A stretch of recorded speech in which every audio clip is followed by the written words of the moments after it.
In 1902, French filmmaker Georges Méliès created a visionary film which seemed to anticipate in many ways the Apollo missions to the moon of the 1960s. Méliès' film, of course, was just a fantasy. And the Apollo missions? Were they real, or were they just a modern and more sophisticated version of the same fantasy?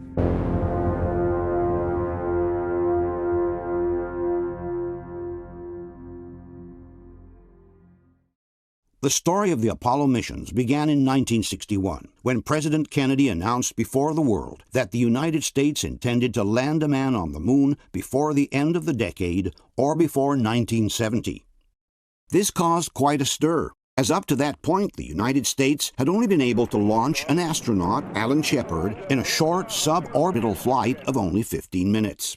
Never having even sent a man in Earth orbit, setting the goal of reaching the moon in less than 9 years sounded like a far-fetched idea, to say the least. But it is at that point, according to the official narrative, that the United States set in motion a powerful technological machine that would actually allow them to reach the goal established by Kennedy a few months before the end of the decade, in July 1969. Those who don't believe that we went to the moon instead maintain that the United States did launch into this titanic enterprise, but they reached a point around 1967 in which they realized they could not overcome all the obstacles posed by such an ambitious project. And at that point, the only option left was to pretend to go to the moon. As they could not admit to the entire world that they were unable to achieve their goal, the United States would have chosen to fake the missions by using all the simulation systems they already had in place, which allowed them to replicate an entire lunar mission from beginning to end. For the people watching at home, it would have made no difference. Let's see now more in detail what happened during the historic decade of the lunar missions. History books tell us that in the 1960s, the so-called race to the moon took place. It refers to the competition between the United States and the Soviet Union about who could reach the moon first. If we take a closer look at the events, however, we will realize that it was actually a one-sided race, without a real opponent. It was only the Americans who truly tried to the end, driven not so much by the competition with the Soviets, but rather by the monstrous propaganda machine they themselves had set in motion at the beginning of the decade.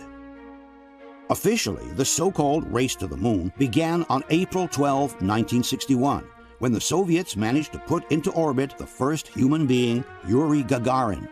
It was then that President Kennedy asked Vice President Johnson to assess what the actual possibilities were for the United States to beat the Russians into space.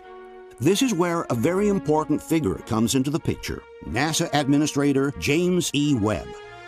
Johnson consulted with Webb and a few days later returned to Kennedy with an answer. Among the contemplated possibilities, one was to send a man to the moon. 2 weeks later, President Kennedy delivered the following speech in front of Congress. Now it is time to take longer strides.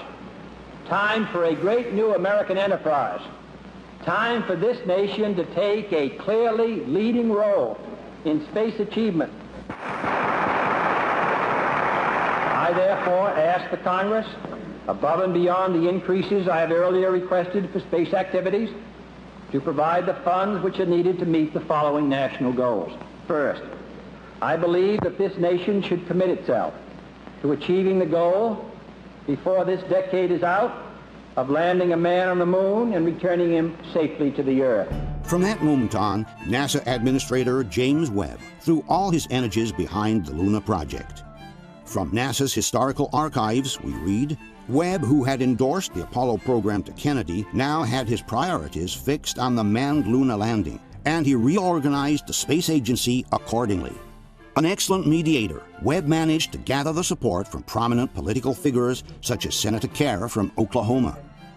From the NASA archives, we read, Kerr told his congressional colleagues that Webb was enthusiastic about the program and that if Jim Webb says we can land a man on the moon and bring him safely home, then it can be done. This endorsement, concludes the document, secured considerable political support for the Luna project. Behind the scenes, however, Kennedy remained skeptical about such a monumental task. On September 18, 1963, Kennedy summoned Webb at the White House to express his doubts about the Luna project. Thanks to a recently released recording, we can listen to the actual conversation between the two men. If I get reelected, we're not going to go to the moon in our period, are we? No, you're not going. We're not going. You apply by it, Papa. You think the man landing on the moon is a good idea? Yes, I think it is. Because when you do the same with instruments much cheaper. No, sir, you can't do the same. The lunar landing gave us the impetus to build big boosters and to tailor them specifically for the purpose. Therefore, they're going to succeed. Otherwise, they would not have succeeded or been efficient. But this looks like a hell of a lot of dough to go to the moon when you can learn most of what you want scientifically through instruments. And putting a man on the moon really is a stud, and it isn't worth that many billions.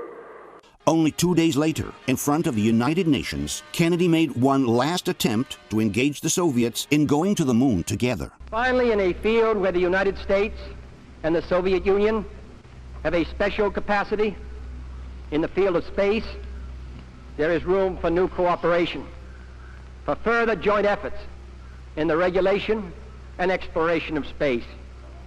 I include among these possibilities a joint expedition to the moon. Khrushchev's response was not long in coming, but it was certainly not encouraging.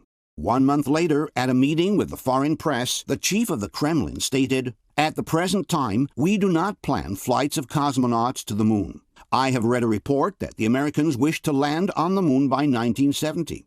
Well, let's wish them success, and we will see how they fly there, and how they will land there, or to be more correct, moon there. And most important, how they will get up and come back. We do not wish to compete in sending people to the moon without thorough preparation." They took off their hats. At that point, Kennedy realized that the die was cast, and that the United States would have to go it alone. This nation has tossed its cap over the wall of space, and we have no choice but to follow it. The day after, in Dallas, John Kennedy was killed. But at that point, the Luna program had been launched and passed directly into the hands of the new president, Lyndon Johnson. In the meantime, the Soviets were still trying to develop a Luna program and were secretly training their cosmonauts for it. But their program ended abruptly for a number of different reasons. The first was the unexpected death of Sergei Korolev, the father of the Russian space program. During routine surgery in January 1966, Korolev died. The one figure with the authority and vision to galvanize the system behind the goal of beating the Americans had gone. The man who had launched the first satellite, Sputnik, who had put the first man in orbit, Gagarin, the man who had conceived the entire Soviet space program, was gone without leaving a successor, and there was no one capable of replacing him at that point. This led to a series of internal divisions at the top of the Russian Space Agency, which resulted in a streak of dramatic disasters. 4 heavy rockets of the new N-1 kind, designed to reach the moon, exploded during testing on the ground. It was the end of the Soviet Luna program, as described by Roald Sagdayev, the former director of the Russian Space Agency. Very few people remember that in parallel with American Apollo program, Soviets attempted to have their own program. But this Soviet program on kind of counterpart to American Apollo, it failed. It failed because the large rocket, Russian counterpart to Saturn V, exploded several times, even without getting chance to take off the launching site. In the meantime, the situation in the United States was rapidly changing. This evening, I came here to speak to you about Vietnam. I do not have to tell you that our people are profoundly concerned about that struggle. The Vietnam War now completely occupied the minds of the Americans, while ingurgitating an ever-increasing share of the national budget.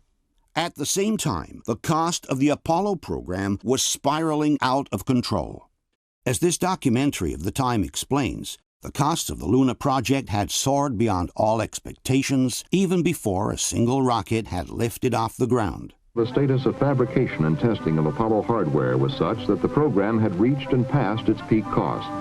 Before a single manned Apollo mission was launched, the program itself began to go out of business. In fall of 1965, General Samuel C. Phillips, director of the Luna landing program, presented NASA executives with a report that exposed in no mild terms the state of confusion and shortcomings suffered by the Apollo program. In particular, Phillips pointed his finger on the command module and the second stage of the Saturn rocket, which had been contracted to the aerospace company North American. After 4.5 years, and a little more than a year before first flight, wrote Phillips, there are still significant technical problems and unknowns affecting this stage. Technical problems with electrical power capacity, service propulsion, structural integrity, weight growth, etc. have yet to be resolved. Delayed and compromised ground and qualification test programs give us serious concern that fully qualified flight vehicles will not be available to support the Luna landing program. There is little confidence, concluded Phillips, that North American will meet its schedule and performance commitments within the funds available for this portion of the Apollo program. In this recorded conversation with President Johnson, NASA Administrator Webb can be heard complaining about the lack of funds needed to keep the Apollo program within schedule. Well, I mean, these people have got to fly and put men up there, and it's awfully hard to go to North American and say, we're going to cut you back $130 million under your own estimate of doing the work and demand even more work for $130 million less, and you've got to find a way to do it. Instead of being resolved, the problems denounced by Phillips kept piling up, sending the cost tally into a seemingly endless spiral. A fuel tank from the command module exploded during a test. The environmental control system of the command module didn't work and had to be redesigned from scratch. The second stage of the Saturn rocket had exploded once in 1965, and then again in 1966, considerably delaying the program itself. Cracks had been found in the structure of the rocket and in the fuel tanks. The Luna module design was also progressing among continuous problems and consequent delays. They find hundreds of problems, things that weren't built right, weren't installed right, electrical wires that are frayed, possibly broken, and most alarming of all, there are fuel leaks everywhere in the system. This brings us to 1967, the year of the crisis. In January of that year, Thomas Barron, a North American inspector in charge of security verifications, presented a 50-page report revealing that the problems denounced by Phillips had been anything but resolved. Among the most prominent issues, Barron listed difficulties with people, parts, equipment, and procedures, not to mention poor safety practices and the accidents they caused. In particular, Barron denounced a lack of coordination between people in responsible positions, a lack of communication between almost everyone, the fact that people in responsible positions did not take many of the problems seriously. Barron then added, "We should not compromise the safety of the astronauts just for the benefit of a schedule." As if to confirm Barron's premonitions, on January 20, the rocket that was supposed to take the first manned flight into orbit exploded during the testing phase. And then, 7 days later, tragedy struck. During a ground simulation of Apollo 1, the first Saturn mission with men on board, the 3 astronauts, Virgil Grissom, Ed White, and Roger Chaffee, died on the launch pad, burned alive inside the capsule that was supposed to take them into space 3 weeks later. Just moments before his death, Grissom had complained about the malfunctioning of the communications between the capsule and the control tower. Hey, how are we going to get to the moon if we can't talk between 3 buildings? I can't hear a thing you're saying. Jesus Christ. But how are we going to get to the moon if we can't talk between 2 or 3 buildings? They were his last words. A few seconds later, a blaze engulfed the interior of the cabin, which was pressurized with pure oxygen. The first to call out the fire was White. Then came the desperate scream from Chaffee.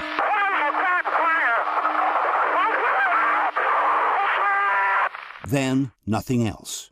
In a few seconds, it was all over. The Apollo program was suspended indefinitely, even before a single capsule had been launched into space. The technical commission charged with discovering the cause of the fire was entrusted to astronaut Frank Borman. At the end of the investigation, it was concluded that the Apollo capsule needed to be redesigned from top to bottom. This added another year of delay to the already tight program schedule. At that point, many felt that the Apollo program was over even before it started.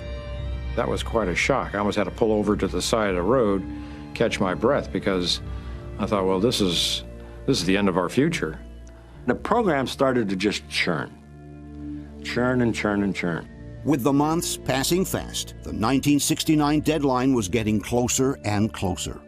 In March 1967, NASA Administrator James Webb testified in front of the House Committee on Science and Astronautics. This was a very different person from the one who had enthusiastically supported President Kennedy's project 6 years before. But my own judgment, declared Webb, is that if we get this done by the end of 1969, we will be very, very fortunate. The possibility of doing all the work necessary is less this year than it was last. And I testified at this table last year that it was less at that time than it had been the previous year. In other words, according to the director of NASA himself, the closer they were getting to the end of the decade, the more the dream of reaching the moon was slipping away. And 1 year after these statements, the same James Webb suddenly quit NASA. The man who had inspired Kennedy from the beginning, the man who personally rewarded the astronauts on their return from the first orbits, the man who had done everything possible to allocate the funds to go to the moon, inexplicably abandoned the project of his life, a step away from its realization. On October 7, 1968, less than 3 months before the historic Apollo 8 mission around the moon, James Webb retired from NASA and returned to private life. NASA's deputy director, Robert Siemens, had also inexplicably resigned in January of the same year. When the Washington Post asked him, "There must be some reason why you're leaving right now. Why not stay until you get to the moon?" Siemens sternly replied, "Look, I've been down here 7 years. I only intended to stay 2. But it's clear that his resignation must have had something to do with the catastrophic situation in which the Apollo program found itself at that point. Possibly even more surprising was the resignation of astronaut Walter Schirra, which came only 4 days after James Webb's resignation. Schirra was one of the legendary Mercury 7, the original group of astronauts that had started the entire space program back in the 50s. He had already flown on both the Mercury project and the Gemini project, and given his long experience, he was certainly due to be sent to the moon with the Apollo program at some point. Yet, inexplicably, only a few months before the first lunar missions, Schirra gave up the possibility of triumphantly crowning his lifelong career and chose to retire instead. Why these people, who had dedicated the best part of their professional life to the space program, chose to resign just months before the final achievement is a question that remains to be answered. In fact, after the Apollo 1 fire, many at NASA wondered whether they should just stop altogether. But they realized they could no longer withdraw from the race, for they were held hostage by the very challenge they had thrown to the world a few years before. This sentiment was well summarized by Chris Kraft, the former Houston Space Center director. After the fire, I don't think we would have continued had we not made the commitment. The country made the commitment, and they would have looked like a bunch of gooks if they hadn't continued on in the eyes of the world and in their competitive position in the Cold War. It is at this point, according to the alternative theory, that the heads of NASA decided to stage in a studio what they would have not been able to achieve in reality: the moon landings of the Apollo missions. After all, by that time, NASA had developed all the technology needed to simulate a complete mission to the moon and back without ever having to leave the Earth. As we will later see, all they would have needed to do was to use the images produced by the simulators to pretend that they had really landed on the moon. There was another reason why the United States could no longer withdraw from their commitment to go to the moon. It was the domestic public opinion, which had been galvanized by a decade of relentless propaganda, in which the conquest of the moon had been sold to the public like something imminent and certain. These clips from the propaganda films of the time help us to understand the spirit of the era. Sometime in the future, American astronauts will explore the moon. This is the first of the big Saturn V. Someday it will carry 3 men and equipment to the moon and back. In a few short years, this scene of man on the moon will be a reality. This is the Apollo Command Module. A spacecraft like this will one day carry astronauts to the moon and back. This is the lunar module. A similar craft will one day allow 2 astronauts to set gently down on the surface of the moon. Kennedy Space Center, a reality in the preparation for manned lunar landings. The press had done its part as well. More and more often, magazines were publishing articles showing modern man projected to the conquest of space. Adventure books set in space multiplied, making the public ever more familiar with the idea of colonizing other planets. For a nation raised in the myth of the Far West, the new space frontier was only the natural extension for their spirit of conquest. Thus, interplanetary rockets, new satellites, and spaceships of all kinds became every day more familiar for the American public. New guides to space were born every day, such as those published by Hammond or by Doubleday, which illustrated the upcoming Apollo missions in utmost detail. There was even a guide to space for elementary teachers. Kids in schools spent their time building their rockets, dreaming of going to the moon one day. If I ever go to the moon, I think it'll be very fun. I just hope to go very, very soon, and I hope I'm not really that old. Walt Disney had created an entire section of Disneyland dedicated to space travel called Tomorrowland. Meanwhile, Disney regularly published books and comics in which his most famous characters went into space. Then you had children's coloring books, with Daddy taking his kids to visit the moon. You had model books with cardboard rockets and astronauts' figurines to cut out. You had 3-dimensional books describing in detail every aspect of life in a space station. And at the center of everything, there was always the astronaut, the new mythological figure that had replaced the old hero of the West in the popular lore. After 10 years of such relentless propaganda, one thing can be affirmed with certainty. Had NASA not been technically able to send men to the moon, or had it been too risky to do so, they would have had to fake it. They had no alternative at that point. With the entire nation already focused on the new frontier, it would not have been possible to admit the failure of the space project without the U.S. government losing its total credibility in front of its population.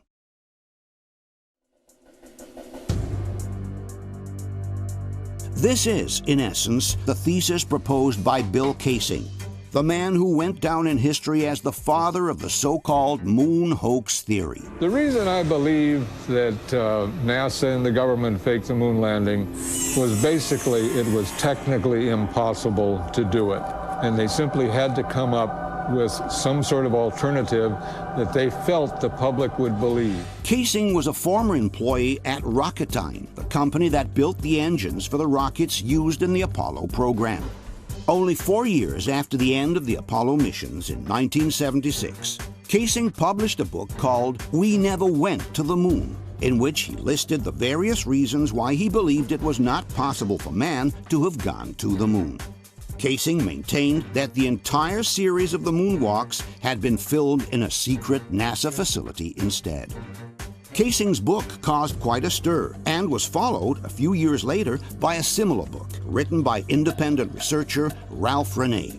His book was called NASA Mooned America. In particular, Rene claimed that it would have been impossible for the astronauts to safely get across the Van Allen belts, the two radioactive belts located around the Earth that one needs to traverse in order to reach the moon. There is absolutely no way they went to the moon with what they had.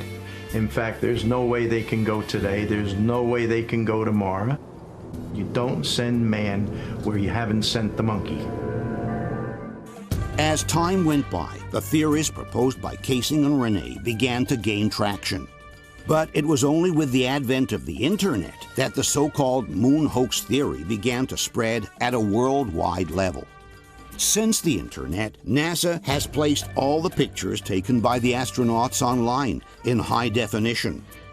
All the films and TV recordings from the same missions have also been published through their official distributor, a company called Spacecraft Films. Thanks to all this material, any independent researcher can now personally examine all the original footage and pictures from the Luna missions. This has generated a flurry of highly researched books and documentaries that seriously question the fact that man has gone to the moon. Hollywood has also played its part in reinforcing the idea that men never went to the moon. In 1979, only 10 years after the first Luna mission, the film Capricorn 1 was released.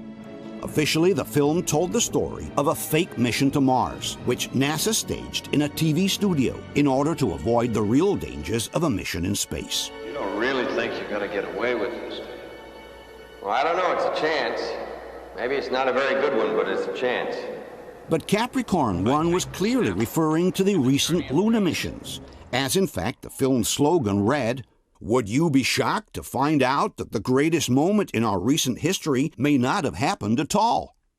The producers didn't mince words when suggesting that NASA could have easily fooled the entire world with the fake Apollo missions. I believe, had they wanted to, that NASA could indeed have pulled off the greatest hoax of all time, never sent anyone to the moon, and recreated it in a television studio. If they were able to make it look real with a budget of only $4 million, suggested the producers, the same could have certainly been done by NASA, which had practically unlimited funds and resources. And Capricorn 1 is not the only Hollywood film to have suggested that the lunar landings were filmed on Earth. In the James Bond movie, Diamonds Are Forever, Sean Connery accidentally finds himself running across a movie set where the lunar landings are being staged. There he is, behind the rock. Come on! What the hell is this, amateur night? Stop him, Harry! In the animated movie The Minions, released in 2015, the group of characters also accidentally comes across a movie set where the Apollo missions are being filmed. And in yet another Hollywood blockbuster, The Coneheads, the famous comedy with Dan Aykroyd, the producers openly made fun of the idea that men really went to the moon. Chicken embryos, seasoned patties of ground animal flesh. I'm not really hungry. Just some Tang. Ah, Tang, the drink the astronauts took to the moon. Astronauts to the moon.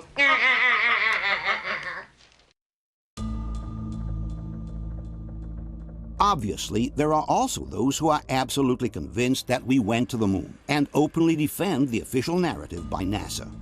These people like to call themselves debunkers. Among the best known and most active, we should mention Phil Plait, editor of the website Bad Astronomy, Jim Oberg, journalist and expert in space issues, The Italian Paolo Attivissimo, editor of the website on the moon hoax and collaborator of the Apollo Luna Journal, NASA's official website on the Apollo missions. As an official NASA collaborator, Attivissimo represents a particularly authoritative voice in the field of the Luna debate. Among the debunkers, we should also mention Jay Windley, editor of the website Clavius, and the world-famous Mythbusters, who have devoted an entire episode from their show to debunking the so-called moon hoax theory. Not only do these people believe that we went to the moon, but they claim that there is irrefutable evidence to prove it. We shall therefore begin by analyzing this evidence one item at a time. The first piece of evidence commonly cited in favor of the Apollo missions comes in the form of reasoning. If it's true that NASA faked the moon landings, goes the argument, why did the Russians keep mum instead of exposing the hoax to the entire world? I russi sono stati zitti perché? Nessuno ce lo sa spiegare. There are in fact different reasons why the Russians would not have exposed the fake landings in any case. The first one is that, given their position, no one in the world would have believed them. Just imagine if the Russians, who had just lost the race to the moon, had tried to suggest that NASA faked the moon landings. The Americans would have ridiculed them in front of the entire world, calling them sore losers. With more than 500 million people having just witnessed the moon landings on television, it would have been very easy to dismiss any Russian accusation with a laugh. Had the claim come from a neutral nation, then maybe it would have been somewhat believable. But coming from the same people who had just lost the race to the moon, no one would have taken them seriously. There is also a second, very important reason why the Russians would not have exposed the hoax in any case. With the Apollo mission still in progress, serious talks between the Americans and the Russians about a joint space program had already been on their way. The times were no longer those of Kennedy and Khrushchev, and the Nixon administration had made some serious progress towards a substantial détente with the Soviet Empire. We have opened a new relation with the Soviet Union. We must continue to develop and expand that new relationship so that the two strongest nations of the world will live together in cooperation rather than confrontation. On May 24, 1972, in Moscow, with the Apollo mission still in full swing, Richard Nixon signed a historic agreement with the Soviets on space cooperation. And less than a year after the last Apollo mission, the same American astronauts were traveling to Russia to meet their Soviet colleagues. They took part in joint press conferences, visited their space center, got familiar with their spaceship Soyuz, and paid homage to the grave of the heroes of the Soviet space program, Sergei Korolev and Yuri Gagarin.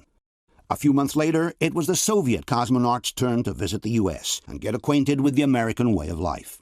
They visited the Houston Space Center, familiarized with the American spaceship Apollo, and worked together with their counterparts to perfect the system that would allow their spaceships to connect to each other during future joint missions. All of this would culminate only 3 years after the last Apollo mission in the historic encounter between the American spaceship Apollo and the Russian spaceship Soyuz. These are the words by Soviet cosmonaut Leonov before departing for the joint mission with the Americans in space. Chairman of the State Commission, the crew of the Soyuz spaceship is ready for the joint flight with the American spaceship Apollo. We have the great honor of participating in the first international flight of manned spaceships. The fulfillment of this experiment will yield still broader possibilities in our space research. On the American side, the tone of the comments was just as appeasing. The mission climaxed more than 3 years of planning and preparation, a time during which differences in language, in technology, in political creed were set aside in favor of the common goal. In fact, the joint mission between the Russians and the Americans would pave the way to what is today the International Space Station, a place where astronauts from the U.S., Russia, Italy, Japan, and many other countries work elbow to elbow in the International Space Program. In conclusion, had the Russians exposed the Luna hoax by the Americans, not only would the entire world have laughed at them, but nothing of what followed in terms of space cooperation with the Americans would have ever been possible.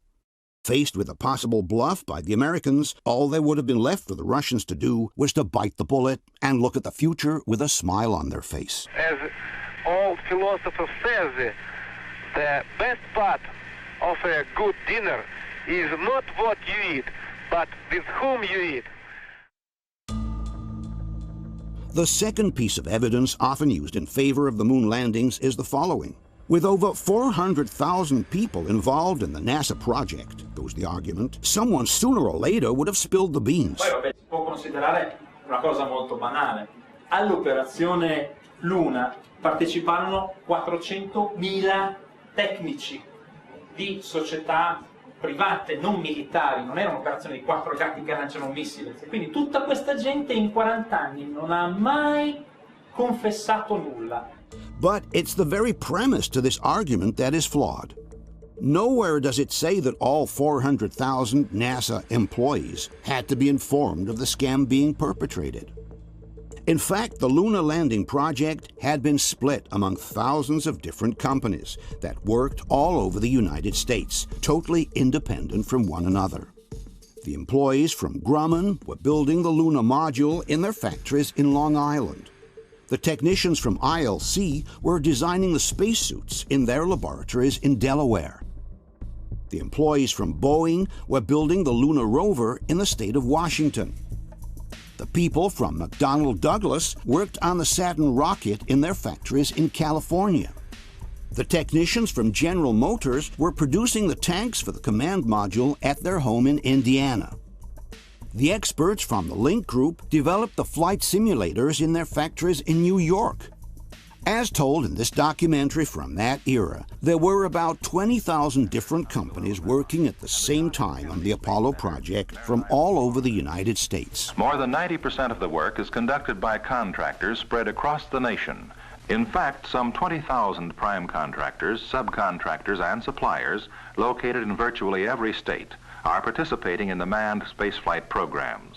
Thus, the idea that all these people had to be in on a plan to fake the moon landings is simply ludicrous. When a soccer player chooses to sell out a game, he certainly does not inform the rest of his team of his intentions. He acts alone, and the first ones to be duped are, in fact, his own teammates. Another example is the so-called Volkswagen scandal. In 2015, it was revealed that the German automaker had deceived the entire world by selling them cars whose engines exceeded the established emission regulations. But this doesn't mean that the entire body of 600,000 workers at Volkswagen had been informed of the scam being perpetrated.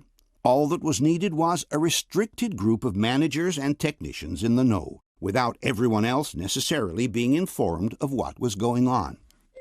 Also, in the case of the Apollo missions, all that was needed was a small group of NASA's top managers who decided to fake the moon landings, while everyone else at the agency would have believed that the missions were real.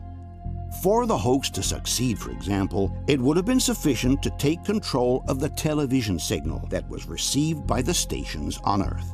Officially, the images from the first moonwalk were transmitted directly from the moon and were broadcasted in real time by the television stations all over the world. But if the same moonwalk had been pre-recorded in a studio instead and was then rebroadcast to the receiving stations by a satellite or any other means, then the first people to be duped would have been the very technicians at NASA who were following the moon landings from Houston Space Center. And with them, the entire world would have been deceived. There is also, according to the debunkers, some physical evidence for the moon landings, which they claim to be irrefutable. One such piece of evidence is the presence on the moon of the so-called retroreflector. This is an object capable of returning a laser beam to Earth, which was allegedly left by the astronauts on the surface of the moon. According to the Mythbusters, this retroreflector represents irrefutable and conclusive evidence that man went to the moon. There's time for just one final test. And not just any old test, but the ultimate proof of man's moon mission. What's this? A reflector. In fact, it's called a retroreflector, made up of many tiny prisms just like this. If there was a retroreflector on the moon, and we knew its exact location, and we had a powerful enough laser, we could detect the reflection and prove there is man-made equipment on the moon. So what you're saying is that we get a really big laser and point it at the reflector on the moon, and if we get a signal back, that means that we were, in fact, there. Precisely. In order to prove their point, the Mythbusters conducted an experiment from the Apache Point Observatory in New Mexico. This thing right here is the Apache Point Observatory, and these guys have the tools that we need to put the final nail in the coffin on the moon landing hoax. That's the location where Apollo 15 landed on the moon. That is so cool. Initiating laser on retroreflector from Apollo 15. And there's a spike beginning to stand out. Is that it? That's the return from Apollo 15. Light returning from the laser retroreflector at exactly the wavelength and distance that we were expecting. But it's really thrilling to watch it happen right in front of us. Not just thrilling, but conclusive. We shined that laser at the moon on the second test, and we got a clear spike back. Photons came back to our receptor. Now, the only way that that could happen is if there was a piece of man-made equipment up on the moon to reflect them back. It may seem like conclusive evidence, but it is far from that. It's in fact perfectly possible to bounce a laser beam off the lunar surface and detect it on Earth without the aid of any particular instrument. This kind of experiment had already been successfully conducted by the Massachusetts Institute of Technology in 1962, 6 years before the Apollo missions. From the December 1966 issue of National Geographic, we can read, 4 years ago, a ruby laser, considerably smaller than those now available, shot a series of pulses at the moon, 240,000 miles away. The beams were reflected back to Earth with enough strength to be measured by ultra-sensitive electronic equipment. A similar experiment was replicated by the Soviets 1 year later. From the New York Times of November 4th, 1963, we can read, a concentrated beam of light has been bounced off the moon and detected on Earth by a Soviet observatory in Crimea. The feat duplicates an experiment conducted late last year by engineers of the Massachusetts Institute of Technology. It was 6 whole years before the Apollo missions, and it was already possible to bounce a laser beam off the moon with no need of a retroreflector. Furthermore, assuming that such an object is actually present on the moon, this doesn't mean that it was brought up there by astronauts. A retroreflector could have been easily placed on the surface of the moon by an unmanned probe. The Soviets had done exactly the same thing in the same years when they sent retroreflectors to the moon with their unmanned probes, Lunokhod 1 and Lunokhod 2. In no case, then, can the retroreflector be considered a valid proof in favor of the Apollo missions, let alone a definitive one. Okay, now, you think you can chip off the... Another piece of evidence for the lunar landings often mentioned is the moon rocks. All those samples of rocky material that the astronauts allegedly brought back to Earth from their missions to the moon. Being composed of different material than the Earth, claim the debunkers, these rocks are the tangible proof that man went to the moon. From the debunking site Clavius, we can read, the lunar surface samples returned by the Apollo missions are considered by many to be the most compelling evidence that the missions were authentic. On its own website, NASA writes, moon rocks and common sense prove Apollo astronauts really did visit the moon. In reality, these alleged moon rocks by themselves don't prove anything. Even accepting that their composition is different from that of the Earth, we must remember that many meteorites originating from the moon have been retrieved in Antarctica. Well, I got a phone call once, a fellow at the Smithsonian, and he said, Jerry, we have now a meteorite which I just brought back from Antarctica, which is from the moon. The whole assembly of scientists attacked this object, and at the end of a year and a half, the conclusion was it was a moon rock. It was unambiguously a moon rock. And it's certainly a curious coincidence that Wernher von Braun and some of his NASA colleagues visited Antarctica in 1967, exactly 1 year before the beginning of the lunar missions. As stated by the New World Encyclopedia, the expedition was one of the first to systematically search the ice surface for meteorites believed to originate from the moon for later use as a reference material. Nothing forbids that this reference material could have been later used as original after the Apollo missions. Furthermore, it is possible that the diversity of the lunar rocks was obtained with some special processing here on Earth, as suggested by Bill Wood, an aerospace engineer. And then I think the vast majority of the hundreds of pounds of moon rocks that we claim to have are made here on Earth. They can be irradiated or exposed to a vacuum or modified in certain minor ways so that they appear slightly different. In fact, in 2009, it was discovered that a lunar rock donated by the American astronauts to a Dutch museum was actually a piece of petrified wood, a cheap earthly fake presented to the world as if it were a precious lunar rock. But even if these rocks really came from the moon, they could have been retrieved by an unmanned probe, and not necessarily by humans. Again, the same thing was done by the Soviets with their unmanned probes Luna 16, 20, and 24. Thus, in no case, regardless of their origin and composition, can the so-called lunar rocks be considered proof that man went to the moon. And one is left to wonder, why would NASA feel the need to state that the lunar rocks prove that we went to the moon, when they are the first ones to know that this is definitely not the case? According to the debunkers, the landscapes seen in the Apollo pictures are too large to have been recreated in a studio. Se noi prendiamo le fotografie, questa è la missione Apollo 11, si possono mettere insieme per comporre delle panoramiche. Allora, quanto sarebbe stato grande il set per ottenere una panoramica di questo genere? Giusto per vederla in qualità migliore. Questo è Neil Armstrong che fotografa Buzz Aldrin, clic, clic, clic, clic, in questo modo. Quindi il set ipotetico avrebbe dovuto essere parecchio grande.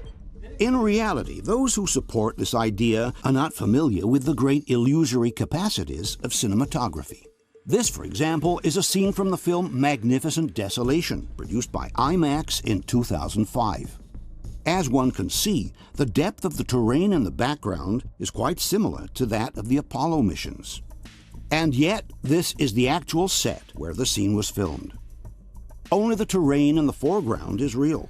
The rest of the landscape is projected as a backdrop with the use of special effects. The only difference with the 1960s is that today the background images are superimposed to a green screen with a digital technique, while in the past the background images were projected onto a highly reflective screen with a technique called front projection. One of the first ones to use the front projection was Stanley Kubrick in the film 2001: A Space Odyssey. This is the famous opening scene with the monkeys in the African desert. As one can see, the savanna in the background appears to be immense. And this is the studio where the scene was shot. Only the first part of the set is real, the one in the foreground. The rest is a photographic image, which is projected onto this highly reflective silk screen. Here is another example of the use of front projection from the same Stanley Kubrick film. The terrain in the foreground is real, and we are in the studio, while the image in the background is the result of a projection onto a highly reflective screen. One way to know whether the front projection was used is to verify whether there is a continuous separation line between foreground and background crossing the entire image from left to right. This is actually the line separating the real terrain in the studio from the projection screen in the background. And, curiously enough, we notice that in many of the Apollo pictures, a continuous line crossing the frame from left to right is present. This line separates the terrain in foreground from the distant hills in the background.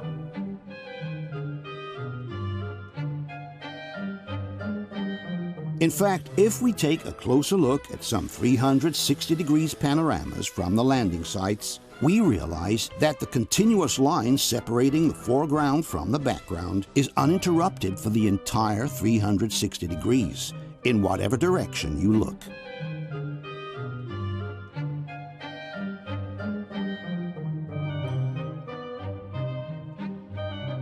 This means that either the astronauts have landed on some kind of truncated cone separated for 360 degrees from the distant hills, or the images have been shot in a studio, and the continuous line separating the foreground from the background is just the separation line between the real set and the projected image. Furthermore, at the time of the Apollo missions, Hollywood had already developed a mobile front projection system, which could have also allowed to film moving scenes with the distant background projected on a screen. Another technique used to obtain similar results was that of painted backdrops, as in this example from a Hollywood film from the 50s. Nicola Pecorini has worked extensively in Hollywood as a cinematographer, making films for Sylvester Stallone, Terry Gilliam, and many others. We asked him about this alleged impossibility of creating such large sets in a studio. La tesi di chi dice siamo stati sulla Luna è che sarebbe impossibile costruire un set del genere sulla Terra. Ma non è affatto vero che è impossibile. Cioè, dagli anni 30 che fanno set, perché non è che devi costruire il set fisicamente fino là, cioè, tu costruisci e poi ci sono dei backdrops.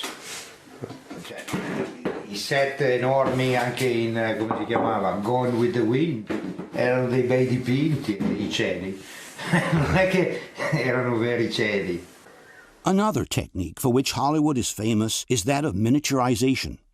Apparently huge situations can be reproduced in a studio to the smallest detail.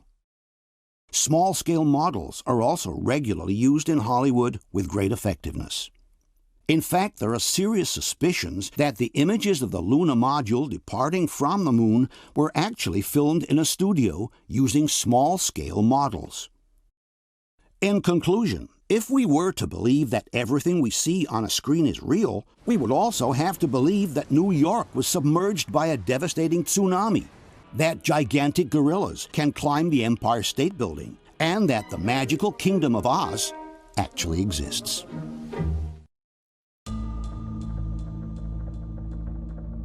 Another proof of the moon landings, according to the NASA supporters, are the images of the lunar surface sent to the Earth by unmanned probes in recent years. In 2009, the American probe Lunar Reconnaissance Orbiter completed a full mapping of the lunar surface, sending back the images of what purportedly are the landing sites of the Apollo missions. Obviously, it's hard to consider these images as an actual proof of the landings when NASA itself is suspected of having falsified the pictures from 6 entire missions to the moon back in the 60s. Today, a kid armed with Photoshop could produce images similar to these in no more than half an hour. Somewhat different is the case of the Japanese probe Kaguya. In 2008, this probe scanned the entire lunar surface, sending back altimetry data that allows us to recreate the exact morphology of the lunar terrain on a computer. According to the debunkers, the fact that the images generated by Kaguya show a terrain very similar to the one seen in the Apollo pictures proves that the lunar missions were real. One example often used by the debunkers is the one of Hadley Rill, this large canyon carved on the lunar surface where the Apollo 15 mission allegedly landed. E questo è il risultato. Ovviamente gli oggetti in primo piano non ci sono perché l'altimetro non riesce a definire anche i sassolini più piccoli, ma le colline sullo sfondo sono assolutamente identiche. Allora, come faceva la NASA ad avere delle fotografie quasi 40 anni fa di un luogo sulla Luna con la forma esattamente giusta che poi 40 anni dopo noi siamo riusciti ad andare a verificare? Come faceva? Mistero. In fact, there is no mystery here at all. As confirmed by this 1966 documentary, NASA had already sent probes to photograph the lunar landing sites from up close well before the Apollo missions had started. Charting actual landing sites for the astronauts is the job of Lunar Orbiter. 2 of the 850-pound satellites have orbited the moon, photographing and mapping wide areas, sometimes sweeping as low as 25 miles above the surface.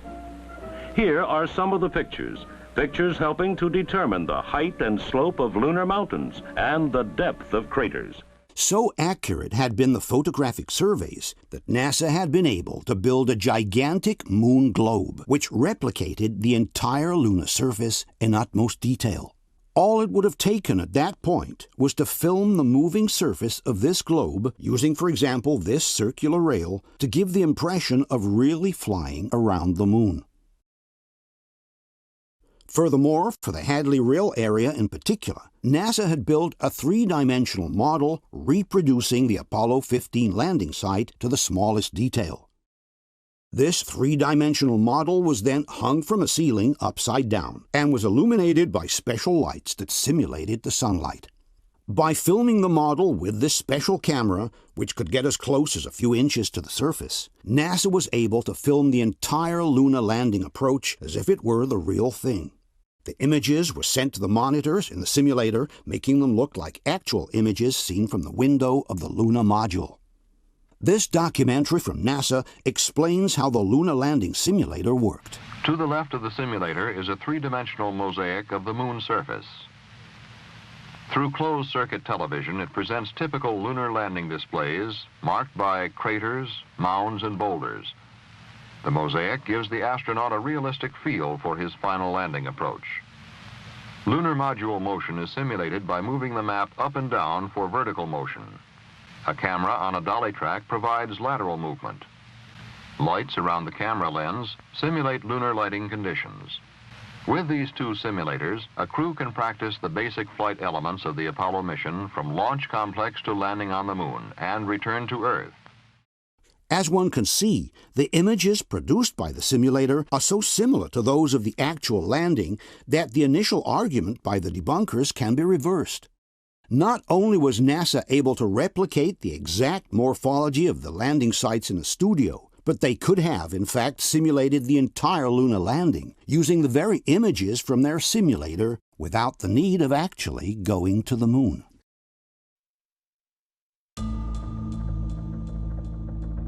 The possibility of verifying the lunar landing sites from up close presented itself in 2007, when Google launched the international competition Lunar X Prize. In this competition, Google offers a prize of $30 million to the first private organization that would land a probe on the moon with a robot capable of covering at least 500 meters, while sending live images back to Earth. Take video and pictures and send them back to Earth so we can all share what your spacecraft can see. More than 20 teams from all over the world announced that they were entering the competition. Google also established an additional prize of $4 million for any team who would be able to broadcast live images from any of the Apollo landing sites. At that point, Astrobotic Technologies, a company based in Pittsburgh, announced they intended to visit the most famous landing site of all, the one of Apollo 11.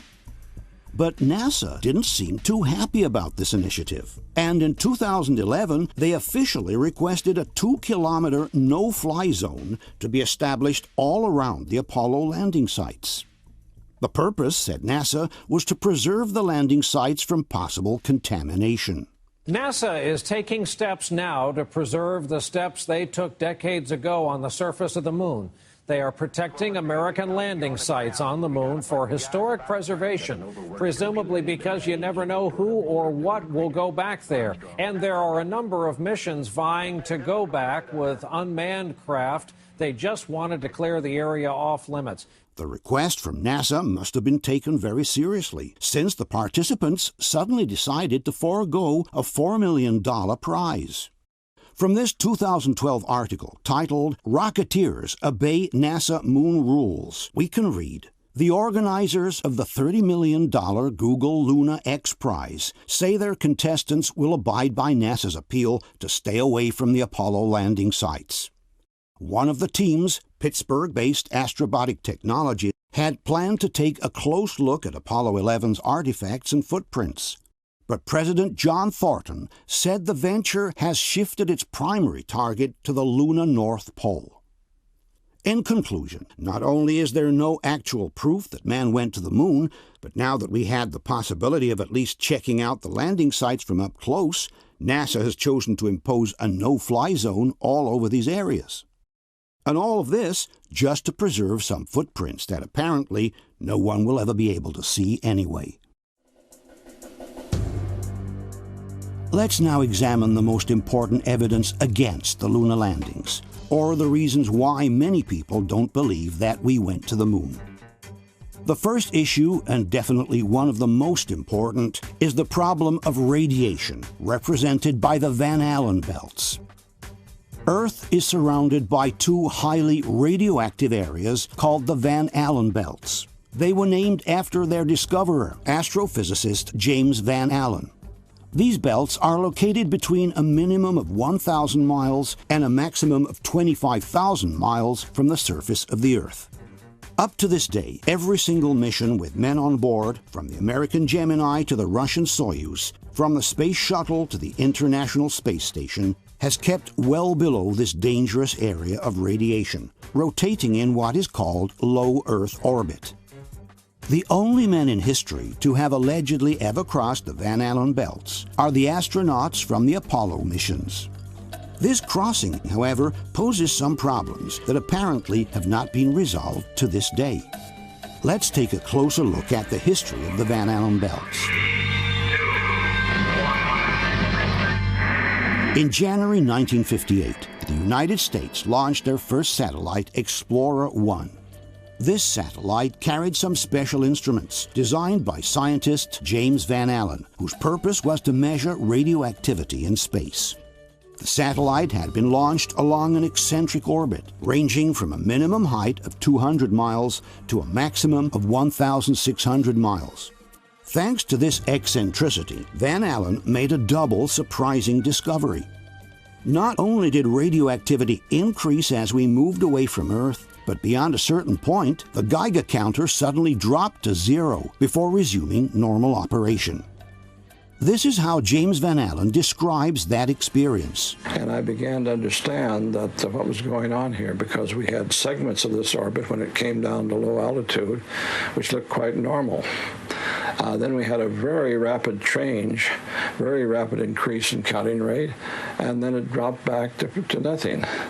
And then a few minutes later, it came up from nothing to a very high rate and then dropped back to a normal value. And this pattern was repetitive. It seemed to be a systematic pattern. The reason for the sudden drop to 0 was due to the fact that the radiation became so intense beyond a certain altitude that the Geiger counter simply went off scale. And now we'll jump above 600 miles, and we'll see what happens when we get closer to the source of radiation. Uh-oh, there it goes back down to 0 again. Yes? The transition said yes. It went into something that was strong and then went to 0. Therefore, obviously, had encountered intense radiation.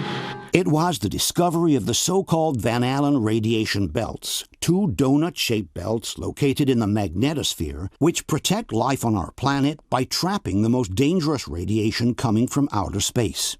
In 1959, Van Allen wrote, "Our planet is ringed by a region, to be exact, 2 regions, of high-energy radiation extending many thousands of miles into space. The discovery is, of course, troubling to astronauts. Somehow, the human body will have to be shielded from this radiation, even on a rapid transit through the region." Later on, Van Allen published another article called "The Danger Zone. Earth is wrapped in deadly belts of radiation." Speaking of the inner belt, Van Allen wrote, "Owing to the great penetrability of the high-energy protons therein, effective shielding is quite beyond engineering feasibility in the near future." The article concluded by saying, "All manned spaceflight attempts must steer clear of these 2 belts of radiation until adequate means of safeguarding the astronauts have been developed." This film from the California Academy of Sciences also underlines the need to protect astronauts through the radiation belts, which are openly termed as deadly. The existence of the Earth's radiation belts presents a very serious hazard to future space travel. What is the intensity of this radiation? What does it consist of? How much shielding will the first space travelers need in order to penetrate these deadly areas of radiation safely? The need to develop new technologies to protect men from radiation had been clearly recognized by President Kennedy himself. Third, medical space research may lead to new safeguards against hazards common to many environments. Specifically, our astronauts will need fundamentally new devices to protect them from the ill effects of radiation. The Soviets also feared the effects of radiation in open space. Дело в том, что Of course, we were worried to go out into the unknown of space. Of course, we were fearful. We had no idea how human would be affected by the radiation. We suspected that possibly the radiation could even penetrate through the craft itself. In fact, NASA had taken the problem quite seriously, developing a system to study human tolerance to the effects of radiation. At Kirtland Air Force Base, New Mexico, development of a plastic man with the same atomic composition as human tissue enables scientists to accurately determine the depths of radiation penetration as well as doses without actual human exposure. But then something curious happened. When the time to launch the first astronauts towards the moon came, the problem of radiation magically seemed to disappear. Without developing any particular method of protection, and without even having sent a monkey through the radioactive belts, in 1968, the Apollo 8 mission was launched towards the moon. It would have been the first human mission to cross the Van Allen belts. The ship carrying the 3 astronauts had only a very thin aluminum covering, and no specific protection against radiation whatsoever. No, the walls of the craft were made as thin and light as possible. The Apollo capsule itself was made unusually thin. In fact, they couldn't even initially carry enough air inside to be the equivalent to sea level air pressure. They ran it at reduced pressure in order to be able to make the walls thinner. Frank Borman, Jim Lovell, and Bill Anders were the first 3 humans to ever venture across the radiation belts. And yet, during their trip to the moon, that crossing seemed to be the least of their worries. These are the 3 astronauts broadcasting from somewhere halfway between the Earth and the moon. This is coming to you approximately halfway between the moon and the Earth. It seems that the most interesting thing to talk about is the behavior of the toothbrush in absence of gravity. You can see Bill's got his toothbrush here, demonstrates how things float around 0G. In the Apollo 8 mission report, a 250-page document filled with technical information of all kinds about the mission just completed, the crossing of the Van Allen belts is not mentioned once, not even in passing. It was as if the problem of radiation, with all the dangers described by Van Allen, suddenly had never existed. After Apollo 8, another 8 missions followed the same route, each crossing twice, one on the way out and one on the way back, the Van Allen radiation belts. Some debunkers maintain that the problem with the Van Allen belts was solved by plotting an exit and re-entry course that would avoid the thickest area of radiation. In this regard, the debunking website Clavius writes, "The Apollo navigators plotted a course through the thinnest parts of the belts. Each mission flew a slightly different trajectory, but the orbital inclination of the translunar coast trajectory was always in the neighborhood of 30 degrees. A spacecraft following that trajectory would bypass all but the edges of the Van Allen belts." In his book, Activissimo also wrote, "To get around them or to cross the less intense zone, you just need to follow an inclined path, which was done by all the Apollo vehicles, both on the way out and on the way back." But this statement is contradicted by NASA itself. For example, in regards to the Apollo 14 mission, NASA writes, "The translunar injection trajectory lay closer to the plane of the geomagnetic equator than that of previous flights, and therefore the spacecraft traveled through the heart of the trapped radiation belts." Despite this, NASA has always dismissed the radiation problem, publishing data on the doses allegedly received by the astronauts well below the danger levels. In this regard, NASA wrote, "Apollo astronaut doses were negligible in terms of any medical or biological effects that could have impaired the function of man in the space environment.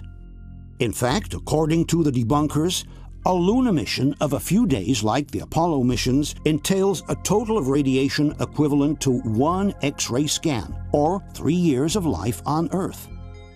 Problem solved then. Obviously, Van Allen must have been mistaken when he said that it would have been necessary to protect the astronauts through the radiation belts, even on a rapid transit through the region. At this point, though, we are left in a conundrum. If it's true that the problem was so brilliantly solved in the 60s, why are the Van Allen belts being called dangerous again, now that NASA wants to travel to the moon with the Orion project? My name is Kelly Smith, and I work on navigation and guidance for Orion. We are headed 3,600 miles above Earth, 15 times higher from the planet than the International Space Station. As we get further away from Earth, we'll pass through the Van Allen belts, an area of dangerous radiation. Radiation like this could harm the guidance systems, onboard computers, or other electronics on Orion. Naturally, we have to pass through this danger zone twice, once up and once back. But Orion has protection.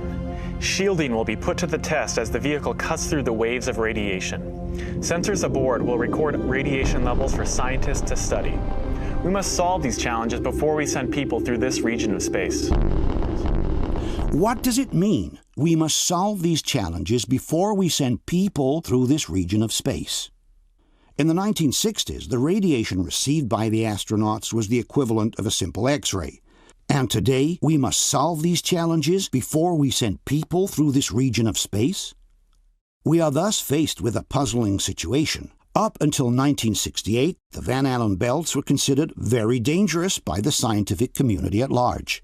Then, during the Apollo missions, they were suddenly no longer dangerous and could be safely crossed, while in recent times they have gone back to be considered very dangerous.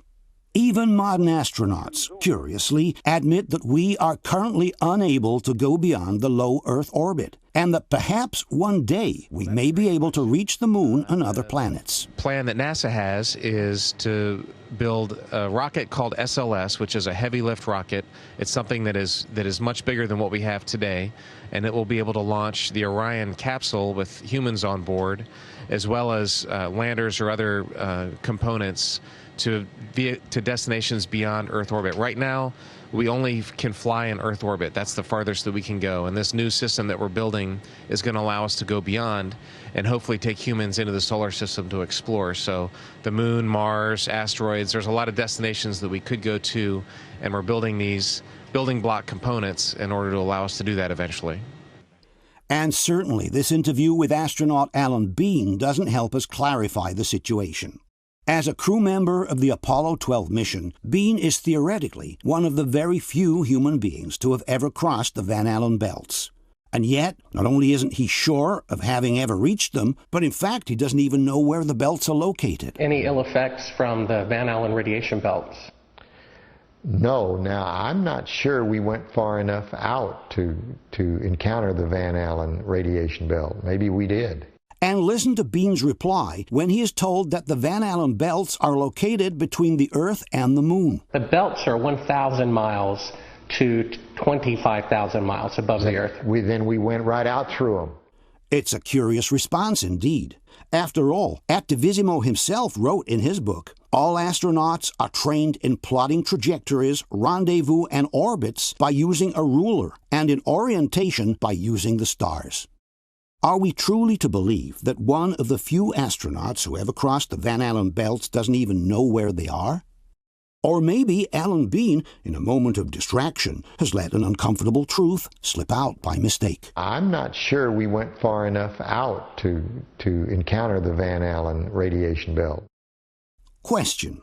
Can you explain why NASA, despite everything Van Allen had written on the dangers of radiation, has sent the first astronauts through the radioactive belts without any specific protection and without even sending a monkey first in order to evaluate the effects of radiation on a biological organism as complex as the human being? If it were true, like the debunkers maintain, that a lunar mission entails a total of radiation equivalent to an X-ray, why does NASA describe today the Van Allen belts as an area of dangerous radiation? If it's true, like NASA maintains, that during the trip to the Moon 50 years ago, the astronaut doses were negligible, why does NASA state today, in regards to the Van Allen belts, that we must solve these challenges before we send people through this region of space? How is it possible that one of the very few astronauts to have ever crossed the Van Allen belts doesn't even know where they are, and even doubts having gone far enough out to encounter the Van Allen belts? Let's now discuss the actual lunar landings. We will start by examining the Lunar Spaceship, or LEM, which has allegedly brought 12 astronauts to walk on the surface of the Moon in the course of 6 different missions. The LEM, or Lunar Module, is the vehicle that was designed to carry astronauts to the surface of the Moon. But this very LEM raises so many questions that many doubt this vehicle has actually ever reached the Moon. They suspect this is only a mock-up model sitting on a movie set instead. Seen from a distance, the LEM appears like a technological wonder. But once we get up close, we realize that it looks more like a mock-up model, somehow put together with steel tubes and papier-mâché, held together with simple Scotch tape.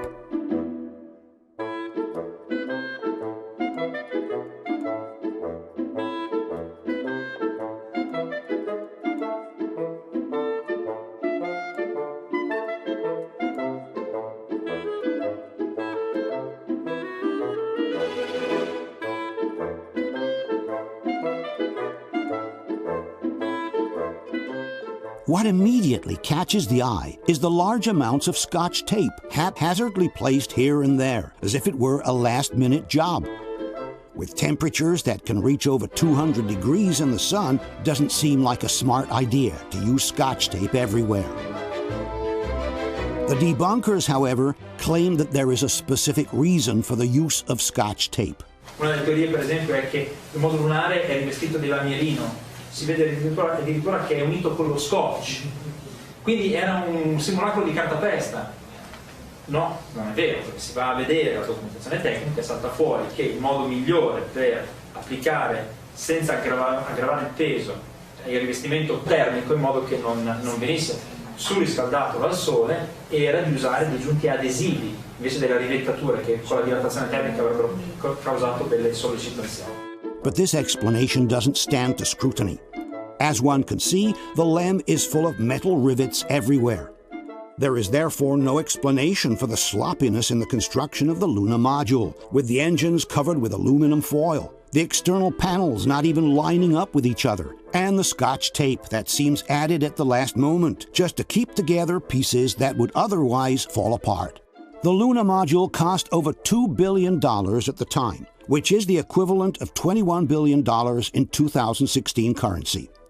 Are we truly to believe that NASA has spent all this money to send a vehicle covered with loose pieces of cardboard into space? The second problem posed by the LEM is that there is no crater in the sand caused by the jet of the engine during the landing. According to the debunkers, this crater should not exist at all, because the LEM uses very little power when it lands, they say. And it does so on a rocky volcanic surface anyway. Sulla Luna, essendoci un sesto di gravità, il peso che deve essere sostenuto dal motore è un sesto, quindi la spinta che viene scaricata sul terreno è molto modesta. Non c'è motivo di produrre un cratere, oltretutto in una superficie rocciosa, di roccia vulcanica come quella della Luna. But the surface where the LEM supposedly landed is not rocky at all, like Activissimo claims. Neil Armstrong himself refutes this statement when he describes a fine-grained, almost powdery surface instead. The surface appears to be very fine-grained as you get close to it. It's almost like a powder. A similar comment is made by Alan Shepard, one of the astronauts from Apollo 14. The soil is so soft that it comes up all the way to the top of the footpath. James Irwin from Apollo 15 even describes a layer of soft soil about 6 inches deep around the LEM's footpads. No wonder we slipped, eh? Boy, that's really soft dirt there around the front footpath. Sure is. It's like about 6 inches deep of soft material. In fact, during the landing approach, we can clearly see large amounts of dust being blown away by the LEM's engine. But then, why is there no hollow underneath? This animation helps us better understand what should have happened during the landing on the Moon.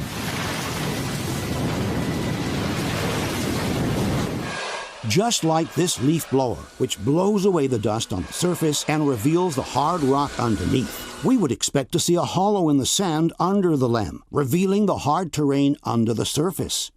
But the hollow is not there. This animation shows the landing of the Phoenix probe on Mars, which took place in 2008. As one can see, the Phoenix also uses rockets to land on the surface of the planet. And these are the actual images sent back to Earth by the Phoenix after it landed. As one can see, the sand on the surface has been blown away by the rockets, which are seen above, revealing the hard terrain underneath. Why hasn't the same thing happened under the Luna module? Question: if a simple leaf blower can remove the dust from the surface, revealing the hard rock underneath, why has the same not happened under the engine of the LEM? And why do we still see several pebbles sitting under the engine, which weren't even blown away during the landing of the LEM?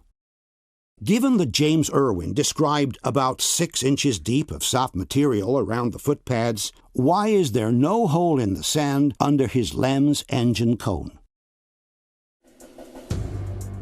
A problem connected to the missing crater under the rocket is the total absence of dust in the landing foot pads. If this is the dust being blown in all directions during the landing, why is there no trace of the dust in the foot pads whatsoever? In this case, Activissimo seems to have a very particular explanation as well. La prima missione era molto sperimentale e gli ordini erano: appena tocchi il suolo devi spegnere il motore. Invece era tanta l'emozione e la tensione di quel primo allunaggio che non si sono ricordati di spegnere il motore. Lasciando il motore acceso, spazzano via tutta la polvere che c'è intorno al modulo lunare ed è per questo che le zampe sono pulite. But the statement by Activissimo is demonstrably false. All one has to do is check the original video from the landing of Apollo 11 to realize that Armstrong orders the engine shut off right after the contact lights have come on, which is before the LEM actually touches the ground. Contact light. Okay, engine stop. APA at a descent. Also, in the statement released after the mission, Armstrong confirms that the engine shutoff took place just before the LEM touched the ground. In any case, the engine shutdown was not very high above the surface. It was quite close. Furthermore, the absence of dust in the foot pads can also be noticed in other missions, such as Apollo 12 or Apollo 14, which means the explanation by Activissimo is not valid anyway. In any case, the debunkers must make up their mind. You cannot maintain that the jet from the engine was too weak to create a hollow in the sand, and yet strong enough to completely blow off the sand from the foot pads during the moon landing. One of the two statements must be false. We then ask the following questions. Given that this is the amount of dust thrown around by the descent engine, why is there no dust whatsoever in the LEM's foot pads? How is it possible that the jet from the engine is at the same time strong enough to wipe the foot pads clean, but weak enough not to even form a crater in the sand during the moon landing? Let's now examine one of the most important problems regarding the LEM: the absence of a visible flame under the engine during the departure from the moon. The Luna module consisted of 2 separate blocks placed one above the other. Each block was equipped with an independent engine. The first one was used to land the entire spaceship on the lunar surface. The second was used for the liftoff of the upper part of the spaceship, the one carrying the astronauts. Both engines used a special kind of fuel called hypergolic. This is a fuel that burns on simple contact between 2 chemical components, with no need for an actual ignition system. The debunkers claim that the reason for the missing flame is due precisely to the use of hypergolic fuel. On his website, Bad Astronomy, debunker Phil Plait writes, "There is actually a simple reason why you cannot see the flame from the lander when it took off. The fuels they used produced no visible flame." In his book, Activissimo also writes, the product of combustion from these fuels is colorless and transparent. This is why there is no flame under the LEM when it takes off. But these statements are false. Hypergolic fuels produce a clearly visible flame, both on Earth and in the vacuum of space. This is a test from the engine of the rocket SpaceX, which uses hypergolic fuel. As one can see, the flame is clearly visible during the combustion. And this is a test of the LEM's ascent engine, exactly the one we are discussing now. To keep it simple, it used so-called hypergolic propellants, a rocket fuel and an oxidizer that explode on contact. The long flame from the hypergolic fuel is clearly visible under the LEM's engine during combustion. In the original images from the Apollo missions, however, there is no visible flame. This is Apollo 15 lifting off from the moon. This is Apollo 16, and this is Apollo 17. In all cases, there is no visible flame under the engine during liftoff. Some might think that hypergolic fuel, which is clearly visible on Earth, for some reason may become invisible in the vacuum of space. But it is not so, and there are several examples to prove it. This is a Draco engine, which uses hypergolic fuel tested in a vacuum chamber. As one can see, the flame produced by the engine is clearly visible. The Space Shuttle also uses hypergolic fuel for its orientation rockets, and the emissions from the rockets are clearly visible during the maneuvers in the vacuum of space. This is another image from the shuttle maneuvering in space. The jet from the hypergolic fuel is clearly visible. This is a Soyuz spaceship, filmed as it approaches the International Space Station. The Soyuz also uses hypergolic fuels for its directional rockets, and also in this case, the jets are clearly visible despite being in the vacuum of space. In fact, they are even more visible because they are pitched against the blackness of space. All these examples show how hypergolic fuels are also clearly visible in the vacuum of space. We then ask the following question. Given that this is the LEM's ascent engine tested on Earth, why is there no visible flame under it when it takes off from the moon? Not only does the LEM engine not release any flame from the nozzle, it also seems to produce no particular noise.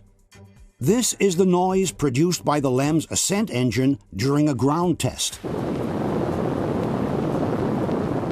Yet during the ascent from the moon, no particular noise can be heard inside the cabin. Very smooth. Balance couple off. Only the calm voice of the astronauts, with no engine noise in the background. Very quiet ride. There's that one crater on there. Some debunkers claim that the engine sound gets dispersed into the vacuum of space outside the cabin, and therefore no particular noise should be heard from the inside. But the cabin is pressurized, and the engine is located right in the middle of it, between the two astronauts. This NASA technician shows us exactly where the engine is located inside the LEM. This is the upper docking hatch through which the astronauts will enter the LEM from the command and service module. They will step down here on the ascent engine cover. The engine we looked at before is right on the other side of this cover. And the very website Clavius states that the ascent engine is mounted inside the spacecraft, not attached to the bottom of it. Attivissimo also confirms that the astronauts inside the LEM are literally sitting on the engine. Praticamente basta avere un cilindro di latta con un motore sotto e gli astronauti americani erano seduti letteralmente sul motore, cioè già avevano qua. Thus, the engine, which is in direct contact with the pressurized environment of the cabin, should definitely be heard. Another explanation by the debunkers for the lack of engine noise is that the microphones used in aerospace for pilots and crew are built to operate in a noisy environment. You have to speak very close to the microphone in order for the sound to be picked up. But there is no such thing as magic microphones capable of fully excluding the background noise. If the engine noise can reach the ears of the astronaut, it will necessarily be picked up by the microphone as well. Furthermore, during the liftoff of Apollo 15, a curious thing happened. Moments after takeoff, one of the astronauts turned on a portable recorder placed inside the cabin in order to have some musical background. Good liftoff. Automatic.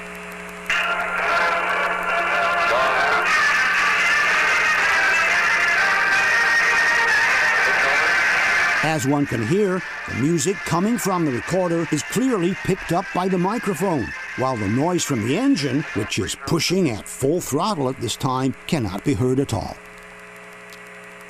Question. Given that, as confirmed by the debunkers, the astronauts are literally sitting on the engine, why don't we hear any sounds from the engine during liftoff? Given that during the Apollo 15 liftoff, we are even able to hear the music from the tape recorder in the cabin, why don't we hear the sound of the engine as well? The liftoff from the moon is possibly the most delicate moment of the entire mission. The astronauts must keep their total concentration, and they must be able to communicate with one another instantly in case something were to go wrong. Why then put their safety at risk by playing loud music inside the cabin, which could have distracted them from the operations and could have kept them from communicating clearly in a moment of distress? Obviously, in order to verify whether the lunar module was actually capable of landing and taking off from the moon, all one would have to do is to take the original designs from the LEM and feed them into a modern simulation computer. With today's computers, it would be very easy to verify all of the LEM's functionalities without the need of actually sending the machine into space. Unfortunately, though, the original designs from the lunar module are nowhere to be found. Apparently, Grumman, the construction company, chose to get rid of them because they took up too much space. To justify this incomprehensible act, the debunking website Clavius writes, Grumman is an aerospace engineering firm, not a museum. It did not wish to house the 100,000 cubic feet or so of design documentation at its expense. But then, why not donate them to a museum? The LEM is the only machine that has ever carried human beings onto another celestial body. Its historical value is unique, and there must be dozens of museums around the world that would have killed just to be able to display its construction designs. Instead, we are asked to believe that all this documentation has been turned into trash just because there wasn't enough space to store it. Even more disconcerting than the disappearance of the LEM designs is the disappearance of the original tapes that contained the images from the first moonwalk by Neil Armstrong. Now, nearly 40 years after the first moon landing, NASA has confessed that the original film depicting Neil Armstrong's giant leap has been lost. Well, not lost, says NASA, just can't be found. We are simply talking about the single most important document in the history of mankind. The first step of a human being on another celestial body, which was recorded on magnetic tape by the receiving stations on Earth. As such, one would expect these tapes to be kept under lock, in a thermally controlled environment, in a place accessible only to a restricted number of people.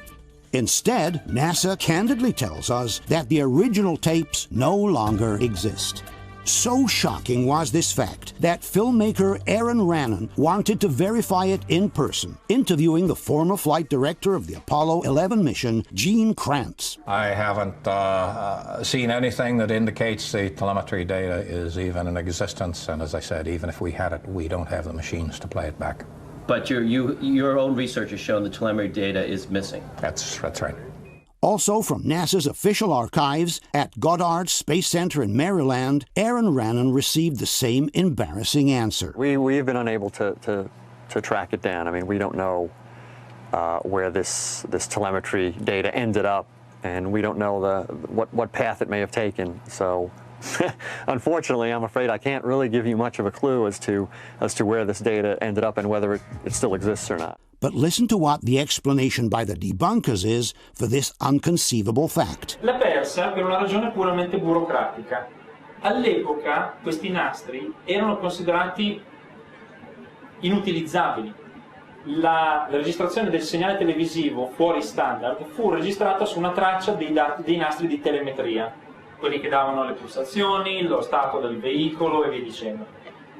Secondo prassi, dopo un certo numero di anni, i dati di telemetria delle missioni, se non li chiama più nessuno, vengono mandati alla cancellazione, perché i nastri costano e allora non si lasciano lì a marcire, si smagnetizzano, si riutilizzano. So, according to Activissimo, there is an actual procedure at NASA that leads to the automatic cancellation of tapes if people no longer request them, even if those tapes contain simply the most important documentation in the history of mankind. One thing should be clear. In itself, the loss of the original tapes of the moonwalk would not represent an irreparable damage. There are copies of the same moonwalk recently digitalized, which are even better than the lost original.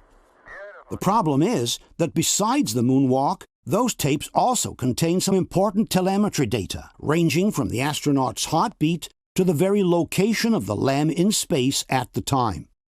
This means that if the LEM had not found itself on the surface of the moon at that time, or if the situation on board had been any different from what we were told, the telemetry data would have clearly revealed it.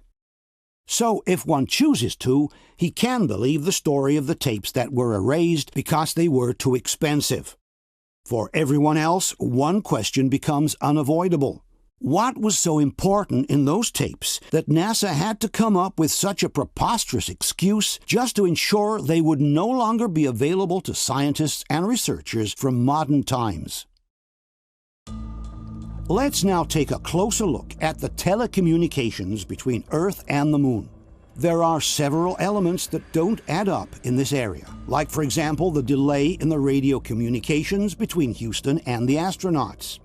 The Earth and the Moon are about 240,000 miles apart. For this reason, a radio signal takes about 1.3 seconds to reach our satellite and another 1.3 seconds to come back to Earth. This means that when Houston asked a question to the astronauts on the Moon, the reply should have taken at least 2.6 seconds to come back to Earth. 1.3 seconds for the question to reach the astronaut, 1.3 seconds for his answer to come back. There are some cases, however, where the answer from the astronaut comes back much faster. Here is one example. Roger, Jim, copy. And are you progressing towards Dune Crater now? Yes. The answer is almost immediate. It takes a little over a second for it to come back. Roger, Jim, copy. And are you progressing towards Dune Crater now? Yes. This is the soundtrack from the original audio. This segment contains the question coming from Houston, and this is the answer by the astronaut. The gap between the end of the question and the answer is only 1.1 seconds. Roger, Jim, copy. And are you progressing towards Dune Crater now? Yes. Too short for this communication to have really come from the Moon. To examine the audio delays, we have obviously used the original, unmodified tapes from NASA distributed around the world by Spacecraft Films. If there is one thing everybody agrees on, it's that the DVDs by Spacecraft Films are the only originals that can be used as reference for any kind of research. Paolo Attivissimo confirms this in one of his conferences. Poi ci sono i DVD come questo qui, Apollo 11, c'è tutta la serie, sono tutte le trasmissioni televisive che sono state fatte in diretta, lo sbarco, tutto. Quello è il riferimento. Se c'è una falsificazione è lì che la dobbiamo cercare, non è sulla copia trovata su YouTube. Questa è la versione di riferimento. In this conference, Attivissimo also confirms that the original tapes are unedited and uncut. DVD come questo, che si possono comprare tranquillamente su internet o dove volete, contengono tutte le riprese originali. Tutto. Senza censure, senza tagli, senza rimontaggi, esattamente così come è arrivato. The same thing is confirmed by Clavius, one of the most authoritative debunking websites on the Luna issue. The DVDs by Spacecraft Films, writes Clavius, contain the digital transfers of original Apollo film and video unedited. What is interesting is that if one checks the Apollo Journal website instead, where NASA has reloaded the Luna transmissions, broken up in small clips, the audio delay appears to be inserted correctly. This is the audio track from the same scene downloaded from the Apollo Journal. The question coming from Houston is unchanged, while the answer seems to have been moved up to some 4 seconds later. Roger, Jim, copy. And are you progressing towards Dune Crater now? Yes. It's as if someone, in reloading the clip, had realized that the answer came too soon and had inserted a pause to produce the proper delay. But in the original audio from Spacecraft Films, this delay does not exist. This conversation cannot have taken place between the Earth and the Moon. Here is another example where the astronaut's answer comes too quickly. We're interested in either documented samples or a rake sample there if you think it looks like a good area for a rake sample. Okay, understand, Joe. 1.6 seconds. The reply comes at least 1 second too soon for having originated on the moon. There's even one case from the same mission where the answer takes less than a second to come back to base. Rover, this is Houston. Go ahead. 9/10 of a second to be exact. It's as if this astronaut were standing in a room next door rather than actually being on the moon. Rover, this is Houston. Go ahead. Question. Given that we have examined the original videos from spacecraft films and that the debunkers themselves acknowledge that these videos are unedited and uncut, can you explain why, in several instances, the delay between the question and the answer is far shorter than it should be if the conversation had truly taken place between the Earth and the Moon? Another aspect of the telecommunications that raises serious questions are the live television broadcasts from the moon. The first 3 lunar missions, Apollo 11, 12, and 14, had sent some rather poor TV pictures back to Earth. But beginning with Apollo 15, the technology for the live broadcasts had definitely improved. Not only did the astronauts now have the lunar Jeep called Rover, but they also had a new color camera that was mounted right in the front of the rover. This allowed the public to follow the different operations on the lunar surface on live television. This camera, dubbed Rover TV, was remotely operated by a specialized technician from Houston. To transmit the images back to Earth, the astronauts used a special umbrella-shaped antenna, which was also mounted on the rover.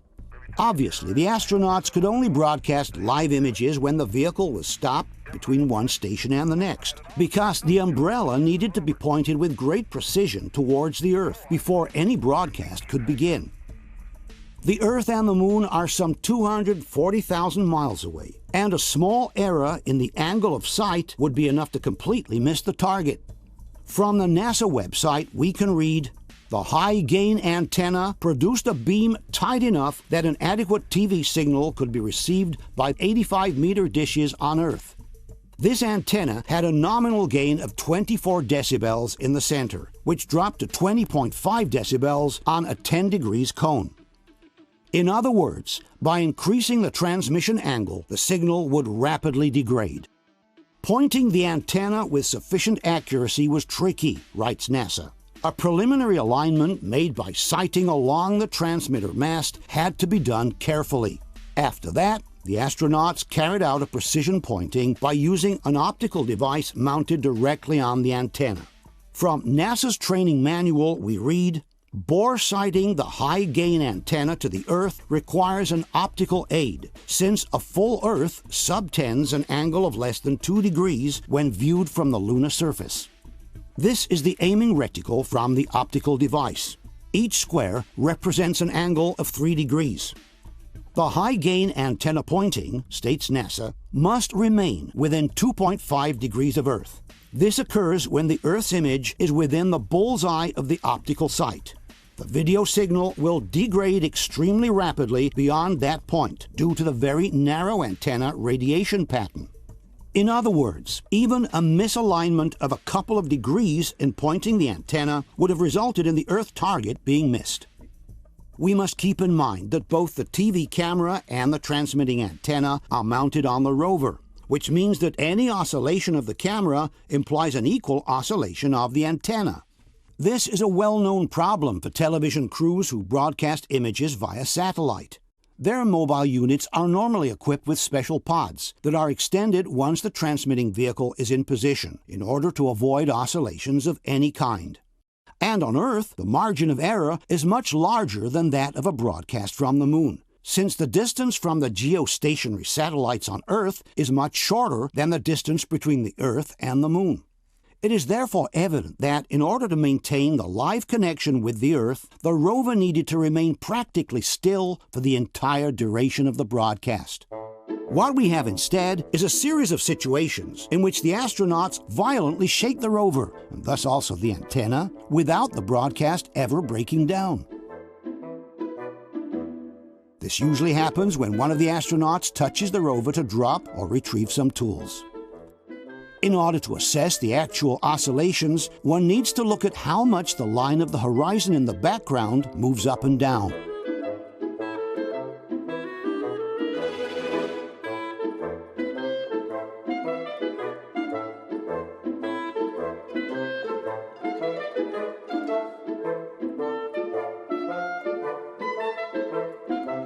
Being equipped with very soft suspensions, the rover shakes quite visibly as soon as anyone touches it. Yet, as we have said before, the television signal never breaks down.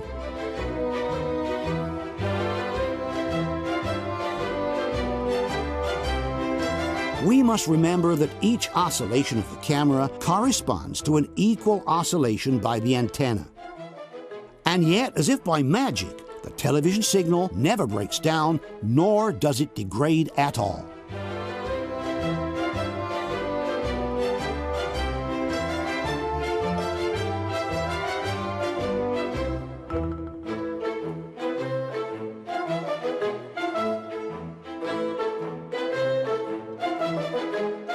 Seen through the optical device, the oscillations of the antenna must have looked something like this. Question. On Earth, transmitting vehicles are normally equipped with stabilizing pods in order to keep them from shaking during the broadcast. Why didn't NASA think of placing something similar on the rover, since it was supposed to broadcast from a distance dozens of times higher than a simple Earth satellite? Given that, according to NASA's manual, the high-gain antenna pointing must remain within 2.5 degrees of Earth, and that the video signal will degrade extremely rapidly beyond that point, how was it possible to broadcast images with such violent oscillations without the signal breaking nor degrading during the live feeds from the moon? Let's now examine another interesting problem, the behavior of the dust on the moon. On Earth, the dust remains attached to objects thanks to the humidity of the air. On the moon, however, there is no atmosphere, and therefore there is no humidity. Theoretically, lunar dust should not be able to stick to any particular surface. Looking at the images from the Apollo missions, though, we have dozens of situations in which the lunar dust sticks everywhere. That happens mostly on the astronauts' suits, with dust sticking not only to the lower part of their legs, but also to the arms, trunk, and even the backpacks. Often it's the astronauts themselves who notice the amount of dust that sticks to them. I am covered from head to foot with dust. Yeah, we got some work to do here, boy. They're all dirty. You ought to see you back. I couldn't have gotten any dirtier than you. From Houston Center, someone has noticed the problem as well. Looks like you guys have been playing in a coal bin. Dust inexplicably sticks to the surface of the cameras and their lenses, too.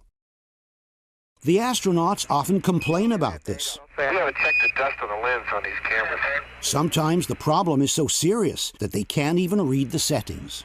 So much dust on the camera, it's hard to read the settings. Same problem for the television cameras used by the astronauts. In this case, we notice several speckles of dust that are stuck to the camera lens. Here instead, the entire lens is covered by dust. The lighter spots are the only areas of the lens not covered by dust. Sometimes the astronauts realize this by themselves. I think we need to dust the TV lens. It's pretty dusty. In other cases, the request to clean the lens comes directly from the control center. Before we leave this area, we want you to brush the LCRU and the TV camera lens. These images, shot on Earth, show dust particles that stick to the lens because of humidity. Why does the same happen on the lens used by the astronauts, given that there is no humidity on the moon? Also, the gnomon, this color chart used by the astronauts, simply refuses to stay clean. Radar gnomon's pretty dirty, unfortunately, Joe. Just no way to keep that color chart clean with all this dust. Roger. It's not just the astronauts' suits and instruments that get covered with dust. For example, look at the lunar rover with the frame and the engine protections fully covered with dust. Or the fenders from the rover, with dust sticking on the inside of the wheels and on the outside as well. Some debunkers have suggested that all this dust may stick to objects because of some kind of electrostatic effect. But this explanation is not plausible for at least two reasons.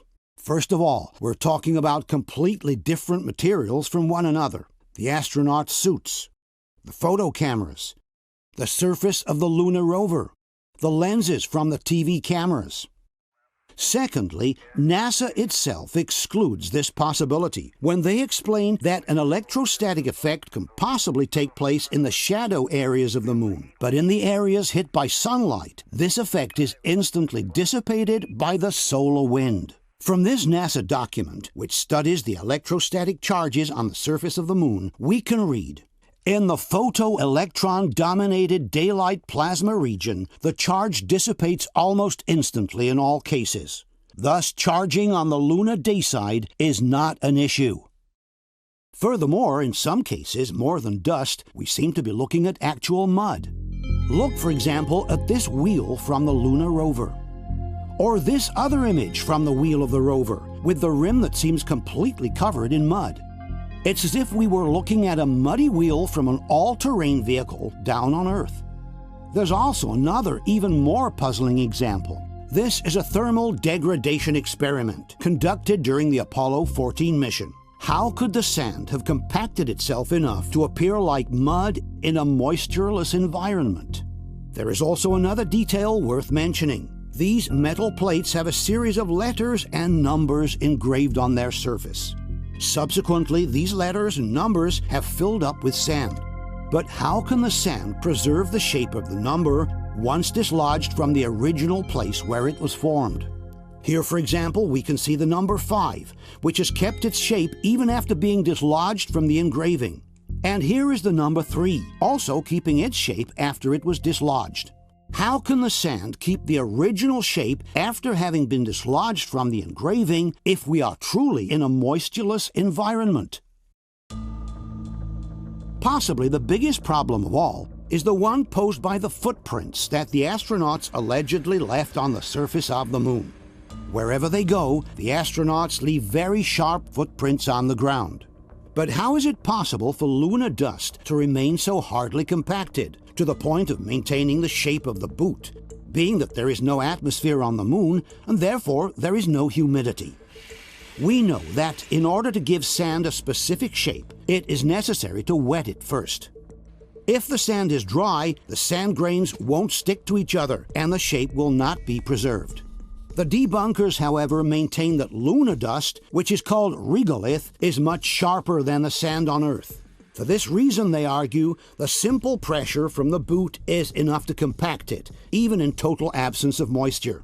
In order to prove their theory, the Mythbusters have asked NASA for an exact replica of the moon boot and for a certain amount of a special dust prepared by NASA, which has very similar characteristics to lunar dust. So for this test, NASA has given us a lunar regolith simulant. It's manufactured to test equipment that is going to the moon. It's very similar to lunar dust in the fact that each particle is very sharp. Dirt on Earth has been weathered, so it's very smooth. So this is as close to lunar dust as we can get. It's one kind of dust that Paolo Attivissimo is also very familiar with. Questo è un campione, è un simulante, si chiama, un simulante di regolite, che è la polvere di luna sintetica che si usa per collaudare i veicoli che poi torneranno sulla Luna. The Mythbusters have conducted their experiment in a vacuum chamber, in the total absence of moisture, thus replicating the same conditions found on the moon. The rig is ready to take its one-legged step, and the vacuum chamber has been vacuumed. Boot stop, vacuum. Here we go. In 3, 2... We notice that the Mythbusters have even added some counterweights to their device in order to simulate the exact weight of the astronaut's foot on the lunar soil. 1... Yeah! Take that! Yeah! Look at that. We made a footprint inside of a vacuum. And there was no water vapor, which is what this conspiracy theory is all about. In your face, conspiracy theorists! The Mythbusters seem very eager to celebrate, but in reality they have not succeeded at all in replicating the original footprints by the astronauts. Just look at how solid and squared the little bars of sand that have formed under the astronauts' boot are. They are almost perfect geometric solids, with sharp edges and well-defined contours. These sandbars are so solid and compacted that they even retain their shape after they are broken in pieces.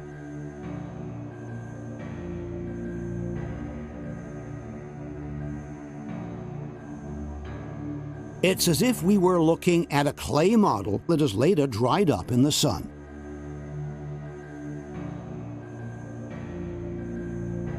It is clear that we are looking at a very different result from the one obtained by the Mythbusters in the vacuum chamber.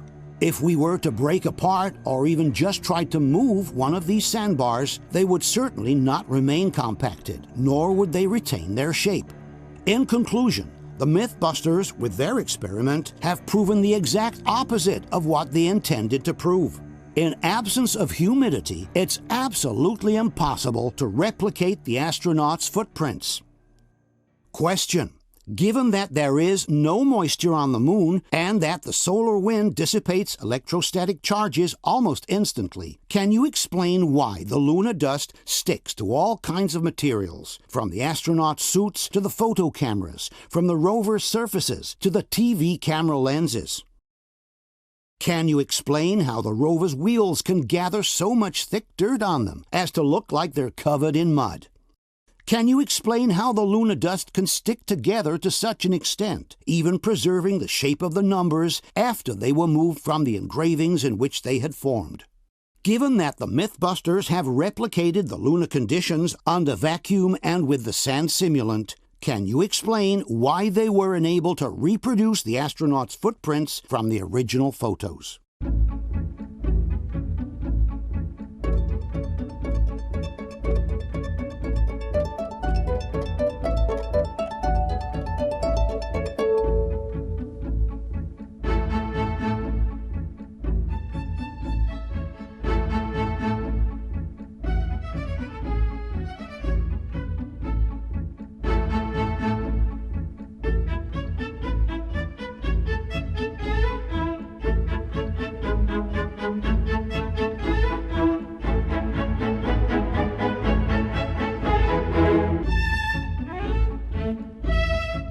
If it's true, like many believe, that the Apollo missions were filmed in a studio on Earth, one of the biggest problems would have been to simulate the lunar gravity, which is about 1/6 of the gravity on Earth.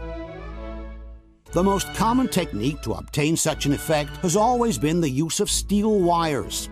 Extremely thin and invisible to the camera, steel wires were already in use in the early 1960s in movies such as Mary Poppins. And even today, they're regularly used, like in the film Magnificent Desolation, precisely to replicate the lunar walks of the Apollo missions. Connected to a sophisticated system of pulleys and counterweights, steel wires allow the astronaut to reduce his weight until a perfect simulation of the lunar gravity is achieved. Another way to obtain a similar effect is to connect the steel wires to balloons filled with helium. This system was used, for example, in the television series From the Earth to the Moon, produced by Tom Hanks. This also produces the effect of reducing the astronaut's weight until lunar gravity is simulated. There is a problem, however, with steel wires. While they are normally invisible to the camera, they may get hit by the light at a particular angle, making them momentarily visible on the screen. And this is exactly what seems to have happened in the sequence from Apollo 14. While the astronauts are busy near the LEM, at one point some flashes of light can be seen above the head of one of them. The initial flash is certainly caused by the antenna mounted on the backpack. This antenna, which is about 1 foot long, often reflects the light that hits it. But then there is a second flash, right above the first one, which cannot be attributed to the antenna, and looks exactly like one caused by a steel wire. Let's watch again in slow motion.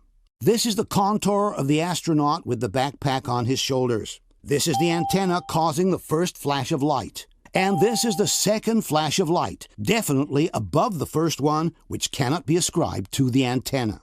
There is something else reflecting the light, some 3 feet above the astronaut's head. And this something cannot be a flare in the lens from the first flash, because the second flash occurs after the first one and not simultaneously. A similar case occurs during the Apollo 17 mission. Here, too, we see a double flash of light from the antenna, and then another flash, much higher, right above the astronaut's head. In this case, this cannot be a flare inside the lens either, because the flash above occurs after the ones below, and not simultaneously. There is something else reflecting the light a few feet above the astronaut's head, in a space that should be totally void of objects of any kind. The debunkers, however, maintain that these are not flashes of light on steel wires, but simple defects due to the video conversion. On his website, Attivissimo writes, "They are not wires or cables. They are usually compression artifacts or mistakes introduced by the video conversion from one format to the other, for example, for the publication on YouTube. The original videos, which we should always use as a reference instead of using copies converted so many times, do not present these phenomena." But Attivissimo is wrong. What we have just shown you are the original, non-converted videos by Spacecraft Films. The same originals that Attivissimo says should be used for reference or analysis. Anybody who owns the original videos can verify that the flashes of light we have shown are already there. They are not the effect of compression or video conversions as claimed by Attivissimo. Furthermore, the flashes of light aren't the only thing suggesting that steel wires were used in the scenes from the moon.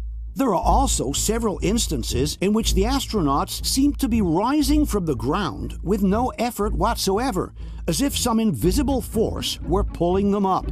Let's analyze some of these situations. This astronaut is leaning on the ground, and then he suddenly gets up with no apparent effort. It's as if a mysterious force were suddenly pulling him up from the ground. Here, the astronaut is suddenly pulled upwards and then remains dangling while rotating on himself. Let's watch it again.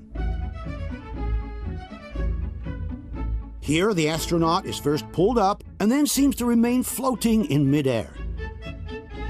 It looks like a puppet hanging from some invisible strings. Here, the fallen astronaut gets up from the ground as if a mysterious force were pulling him up through his backpack. Let's watch it again from up close.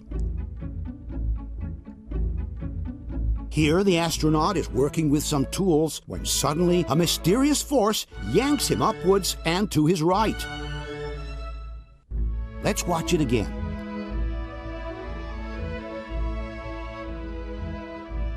There is even a situation where the astronaut complains that he cannot get up, and he almost seems to wait for someone or something to pull him up. But I can't get up. The astronaut waits until a mysterious force helps him up.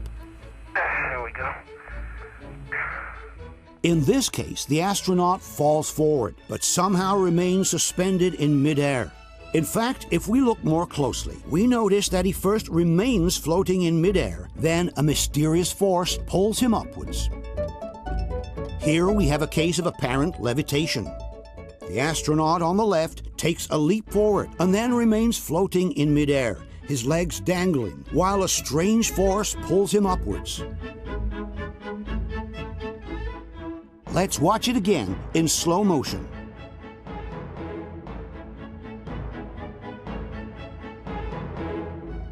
And finally, here's a very curious situation. Look at the movement the astronaut manages to make with both his legs, first forward and then backwards, without leaning onto anything.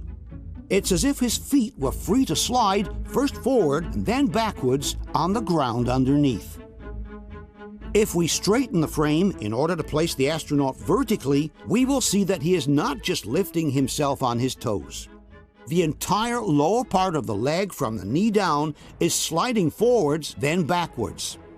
But how is it possible to slide with both feet at the same time, first forward and then backwards, without an external force pulling you upwards in the meantime? Question: given that these are not artifacts from video conversion, nor are they glares inside the lens, can you explain what these flashes of light sometimes appearing over the head of the astronauts actually are? Can you explain how it is possible to make a movement such as this one, or this one, without some kind of external force pulling you upwards? The last set of evidence includes elements that suggest the presence of air on the set of the lunar pictures. As we all know, there is no atmosphere on the moon, which means the astronauts should be moving in a situation of absolute vacuum. There are different elements, however, suggesting that we are in the presence of air instead. One such element is the behavior of the clouds of dust behind the wheels of the rover. If we were in the absence of air, all the sand lifted by the wheels should follow a perfect parabolic trajectory from the moment it leaves the wheel until the moment it falls to the ground. Being that there is no air to slow them down in their path, both the heavier particles of sand and the lighter ones should follow the same parabolic trajectory. On Earth, instead, the lighter particles of sand are slowed down by the impact with the air and remain suspended for a few seconds in midair, forming the typical clouds of dust that can be seen behind the car wheels. This phenomenon can be observed in many different situations, simply kicking up some sand, during a golf game, or during a motocross race. But it is a phenomenon that can also be observed behind the wheels of the lunar rover, where instead it should not happen. For example, look at these clouds of dust that remain momentarily suspended in midair behind the rover's wheels. As we have said before, without an atmosphere, no cloud should be forming at all. All the sand particles, both the heavier and the lighter ones, should follow the same parabolic arch. This is also confirmed by Clavius. If an atmosphere is dense enough, writes the website, it can hold small particles suspended against gravity for a short time. None of that would happen on the moon because there's nothing to keep the dust particles suspended. And yet, small clouds of dust form repeatedly behind the rover's wheels and briefly remain suspended in midair before falling to the ground. All of this should not happen if we were actually on the moon, where no atmosphere is present. Here is another situation suggesting that we are in the presence of air. The golden material on the right is a thermal covering mounted on the front of the rover. We often see this covering float up and down during the rover's transfers from one station to the next.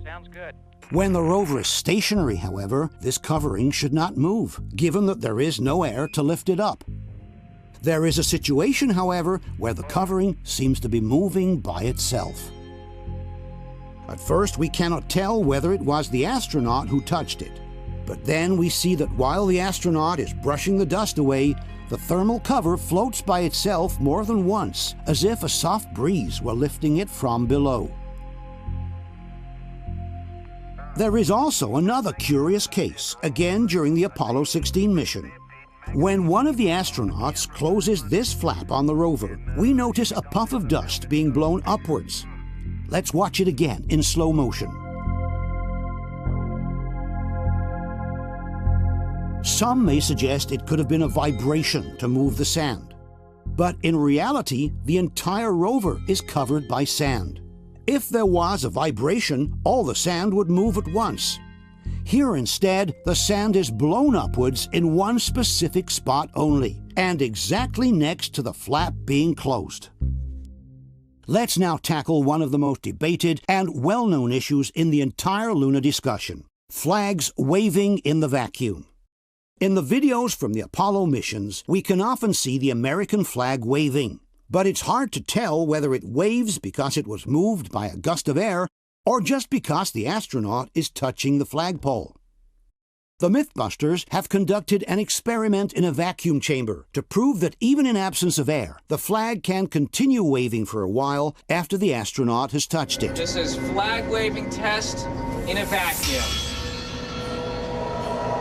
And stop. Oh, it's moving a lot. Hey! It's moving a lot. So in the vacuum, the flag moved, not just a little bit. It actually moved quite a bit. So that proves you don't need wind in order to move the flag in a vacuum. But then it's the Mythbusters themselves who raise the ante by throwing this challenge. So unless someone finds a shot of the flag flapping without an astronaut manipulating the flagpole, it's myth-busted. Unless someone finds a shot of the flag flapping without an astronaut manipulating the flagpole, they said. Well, we have found at least 3 situations where the flag waves without anyone touching it. The first one is from this television sequence from Apollo 15. Here, one of the two astronauts is standing next to the flag, having his picture taken by his colleague. This is one of the shots taken. And this is the camera mounted on the rover, broadcasting the images on live television. Okay. After a while, the astronaut exits frame to the left. You like that flag there, Joe? A few seconds later, one of the two astronauts walks back in front of the camera, headed to the LEM. After he passes, we notice that the flag is waving without anyone having touched it. Let's watch again.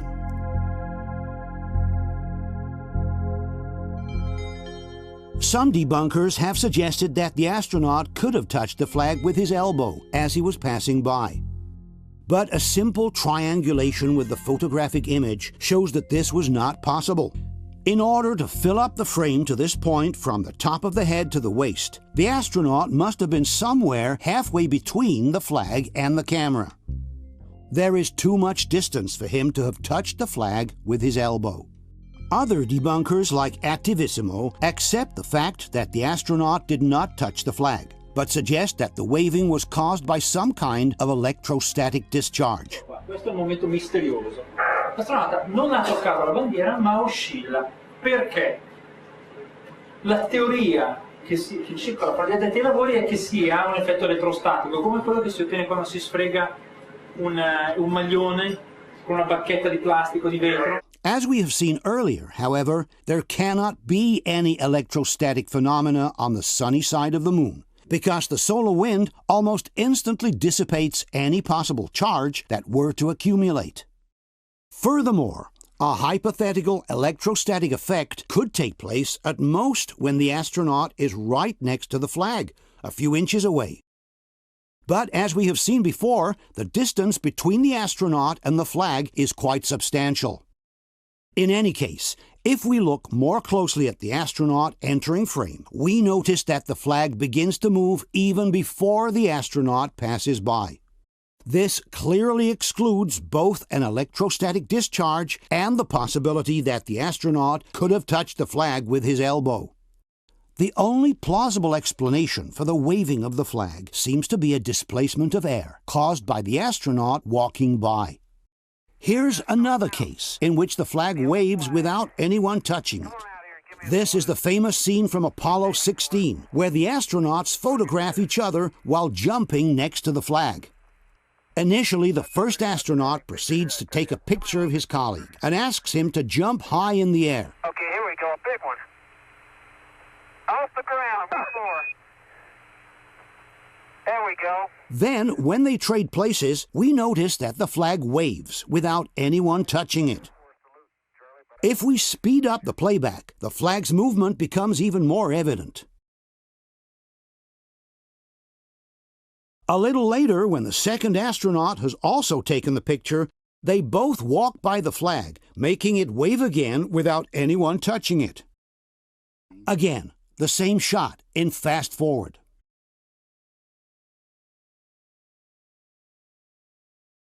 There is finally a very interesting case in which the flag waves repeatedly by itself more than once, while the astronauts are on board of the lunar module. This is the Apollo 14 mission at the end of the second and last lunar excursion. The two astronauts are getting ready to re-enter the LEM when one of them accidentally trips into the television cable, causing the camera to fall to the ground. After a few seconds, the same astronaut approaches the camera and puts it back in position, while his colleague begins climbing the ladder of the LEM. After this, the first astronaut heads back to the LEM. From this moment on, no one will touch the camera again. The first astronaut completes some loading operations by means of a pulley, then climbs the ladder as well. As the two astronauts close up the LEM and prepare for departure, the camera continues to take in the empty scene. 15 minutes go by without anything happening at all. But then at some point, without anyone possibly touching it, we notice the flag waving and partially entering frame on the right side of the picture. After 15 seconds, the flag moves in the other direction, returning to the original position. After another 20 seconds, the flag enters frame again, as if a light breeze were moving it.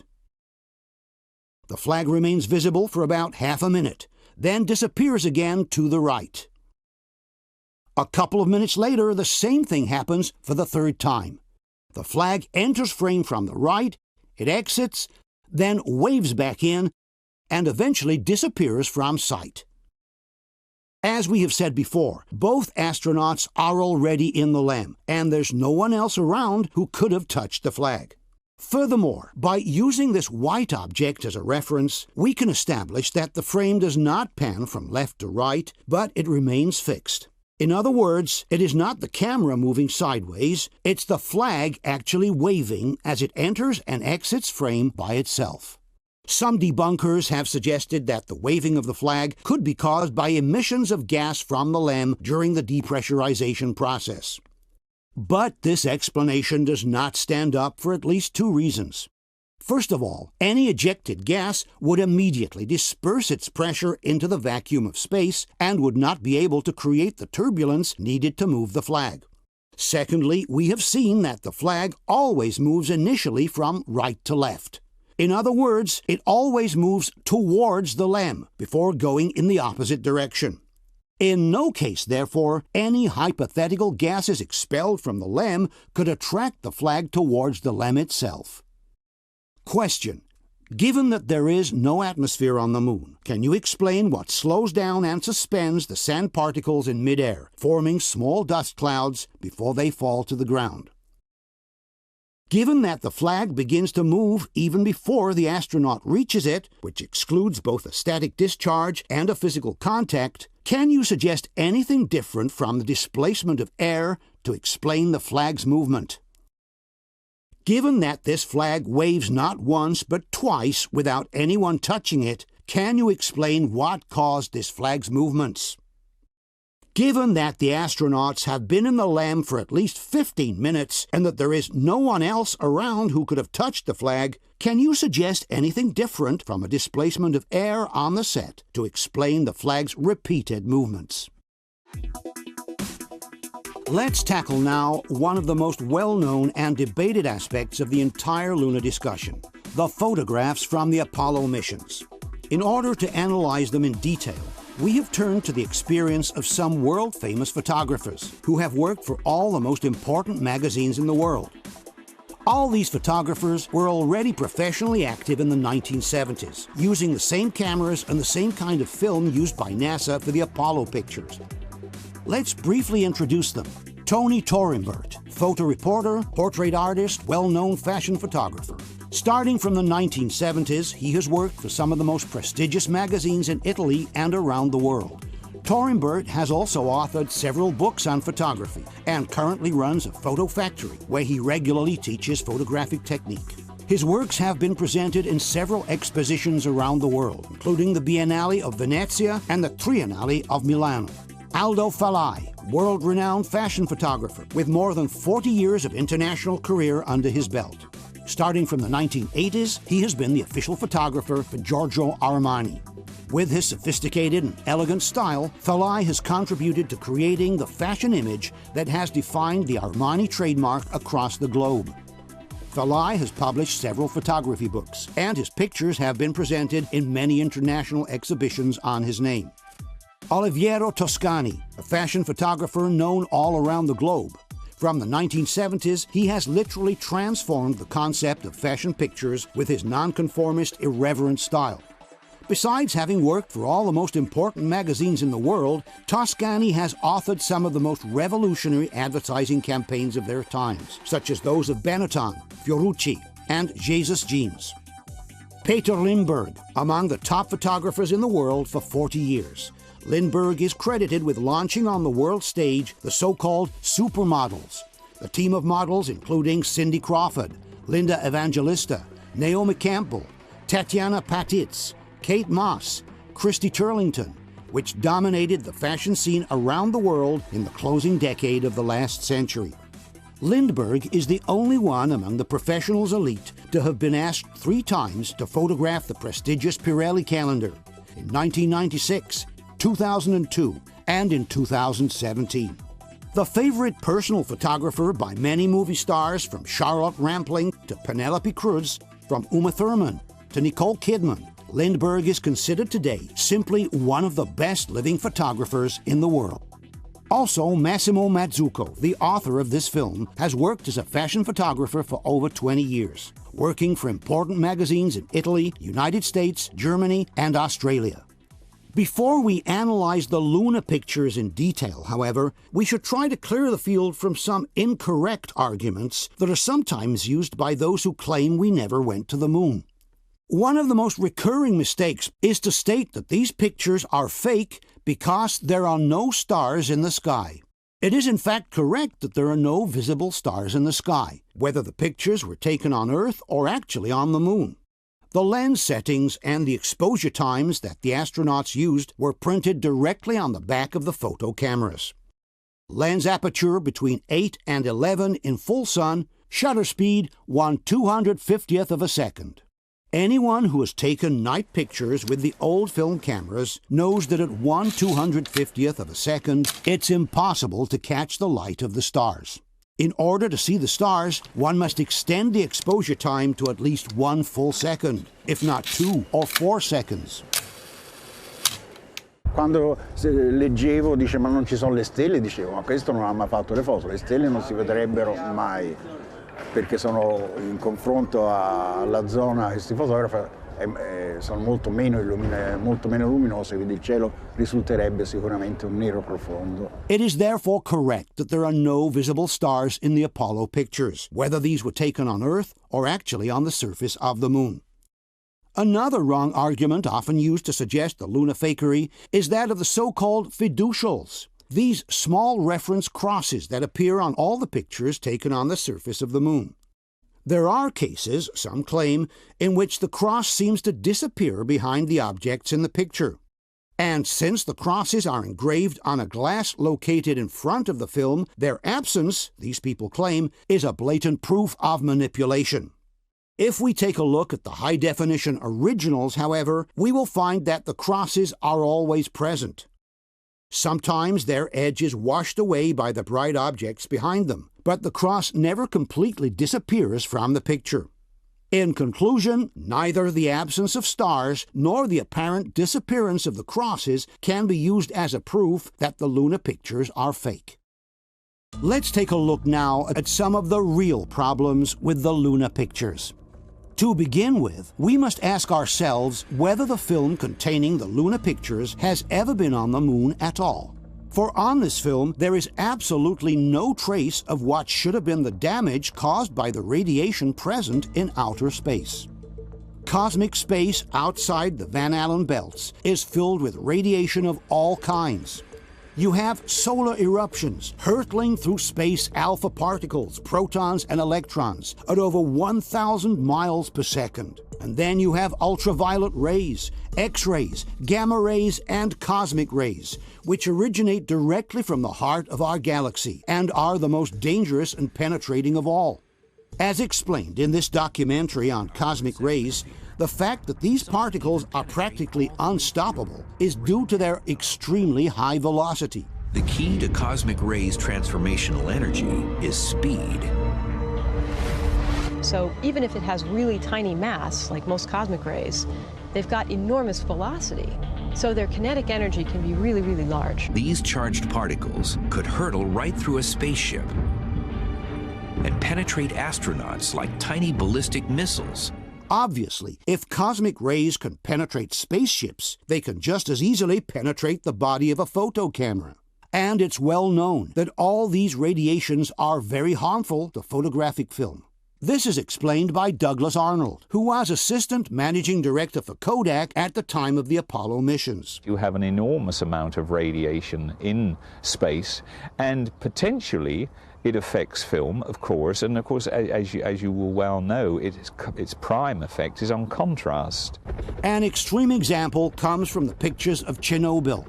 This is Igor Kostin, the Soviet photographer who shot some of the most famous images of the nuclear disaster of 1986. I processed my pictures, and I noticed the negatives were black.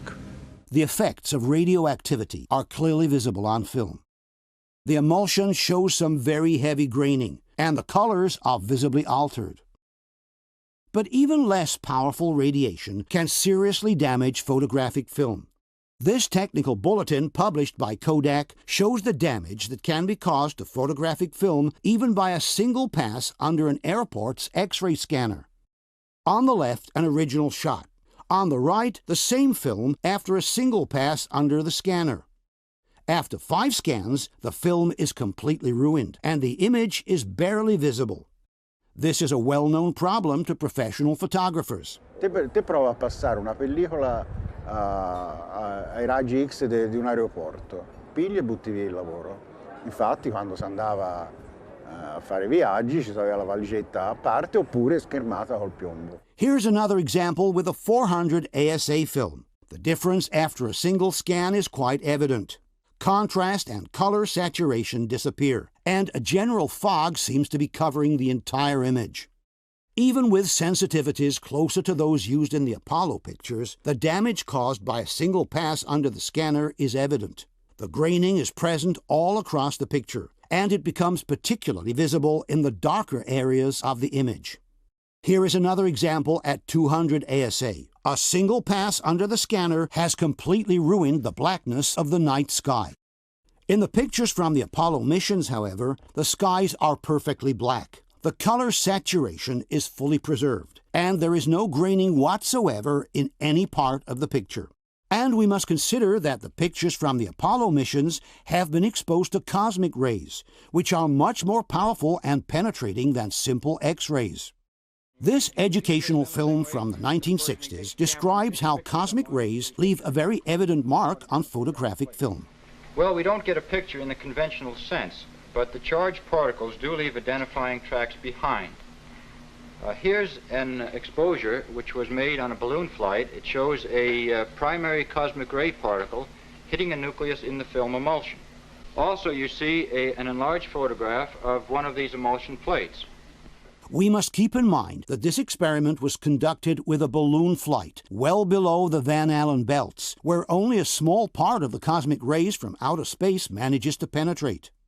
On the Moon, however, you don't have the protection from the magnetosphere, and the amount of cosmic rays that can damage both humans and film is definitely much higher. This is explained by Dr. David Groves, an expert in photographic analysis. We're protected on Earth by a nice thick atmosphere, and that combined with the magnetic field keep these ionizing particles away from us, on film, of course. In space, you're not offered that protection. In fact, thanks to the probes that have explored the Moon in recent years, we are able to quantify with some accuracy the fluxes of radioactive particles present in the cosmos. From this document published by NASA, we can read, the cosmic ray flux per square centimeter of lunar surface per year contains an amount of particles that translates to 4.5 particles per second per square centimeter. This document, published by the National Council on Radiation Protection, offers a similar amount. 4 particles per square centimeter per second during a minimum of solar activity. This amount can be reduced up to 4 times during a solar activity peak. Thus, on the Moon, we have an average flux that can range from 1 to 4 radioactive particles per second per square centimeter. A true downpour of cosmic rays capable of penetrating any object they were to find in their path. Considering that the photo cameras have been on the lunar surface for up to 8 consecutive hours with no specific protection against radiation, each roll of film should have received tens of thousands of impacts from the cosmic rays, damaging the pictures in a visible way.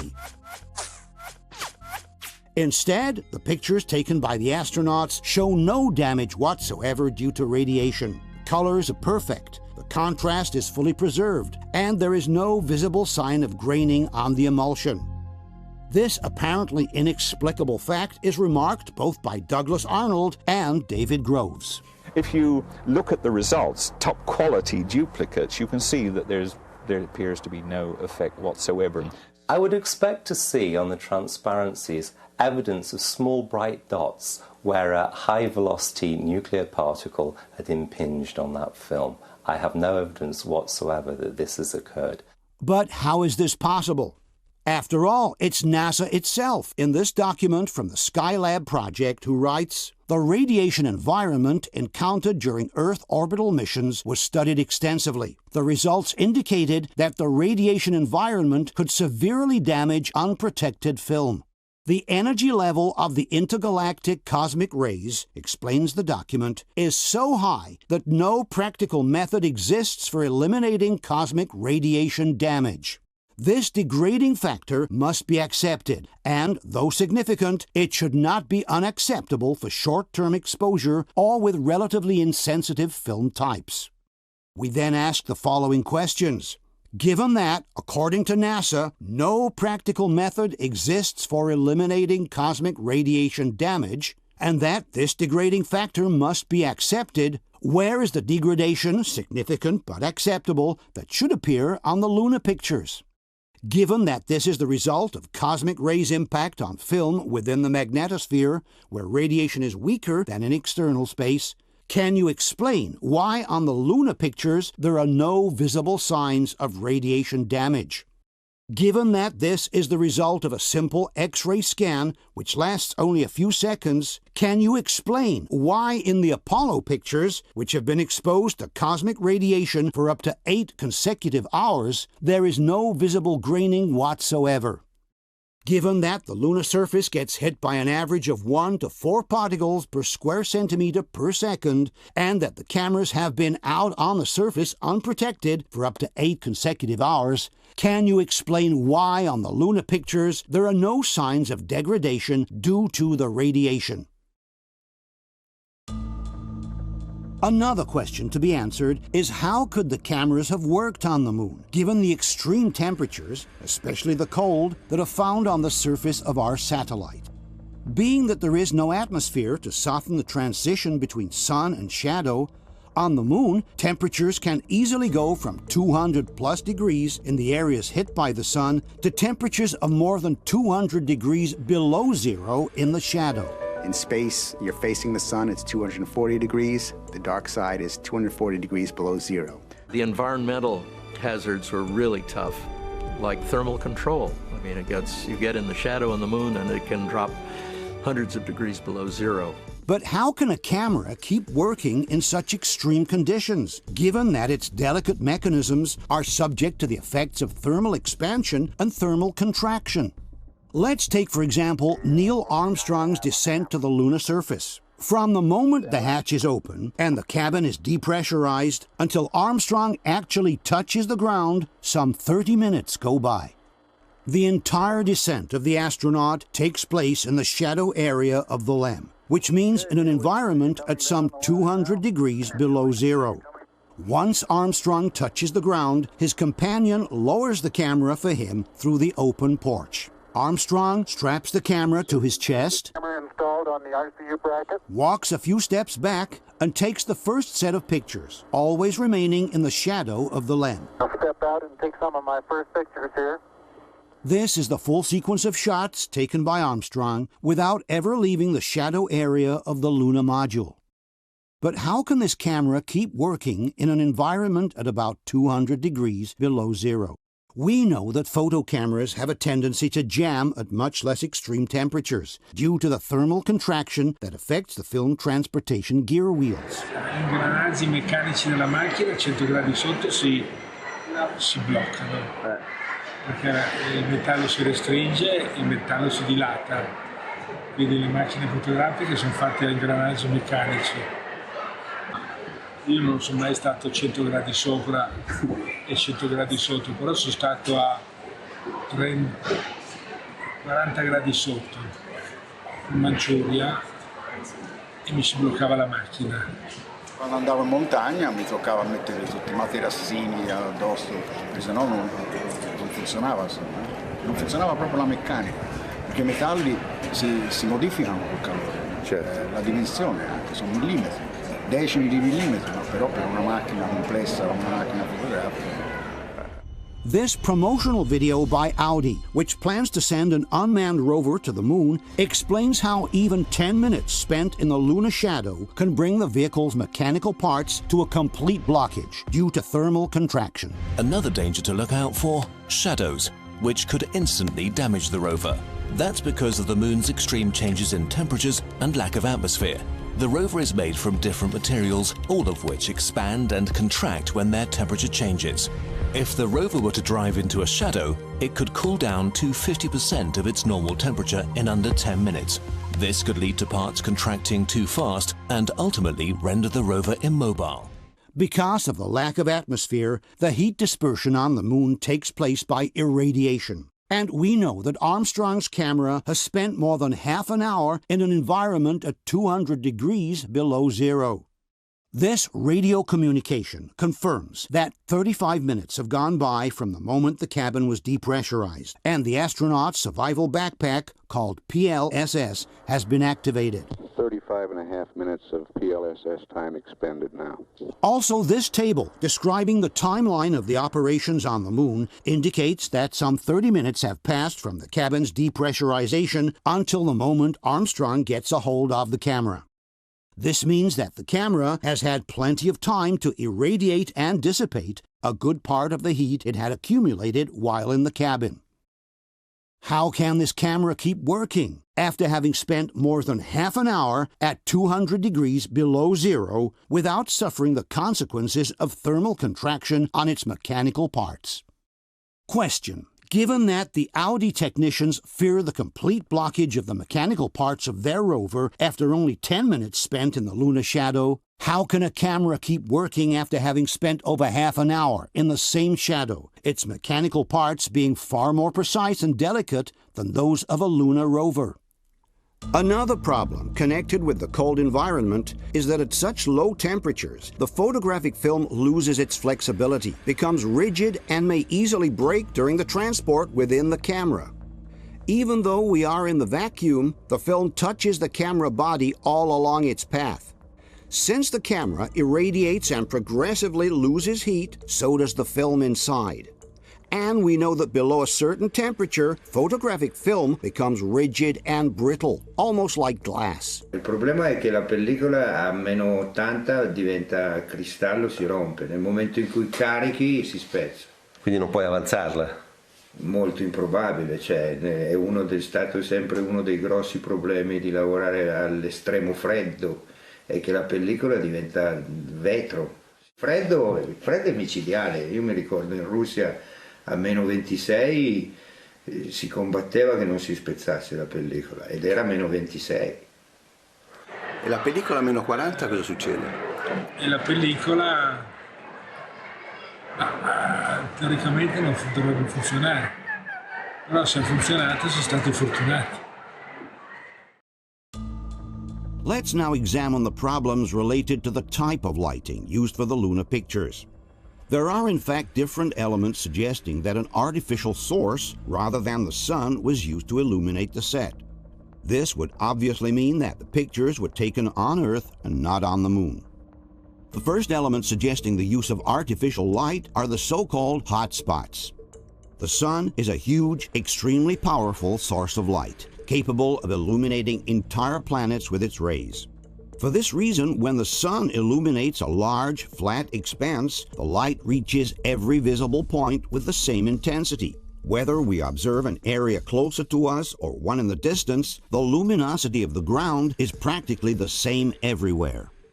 This is due to the fact that the sun is thousands of times larger than the Earth, which means it can easily illuminate any portion of its surface with the same intensity. If we use an artificial light source instead, like for example a movie light, the area of illuminated terrain will be much smaller. Furthermore, at the center of the illuminated area, we will see what is called a hot spot, while as we move away from the center, we will notice a substantial decrease of luminosity called fall-off.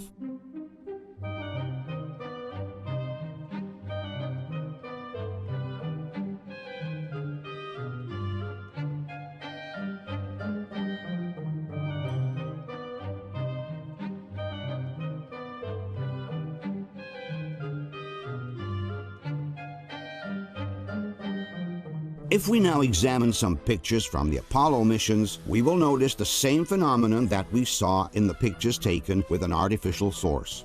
A noticeable hot spot in the center of the image and a just as noticeable drop of light as we move away from the center of the illuminated area.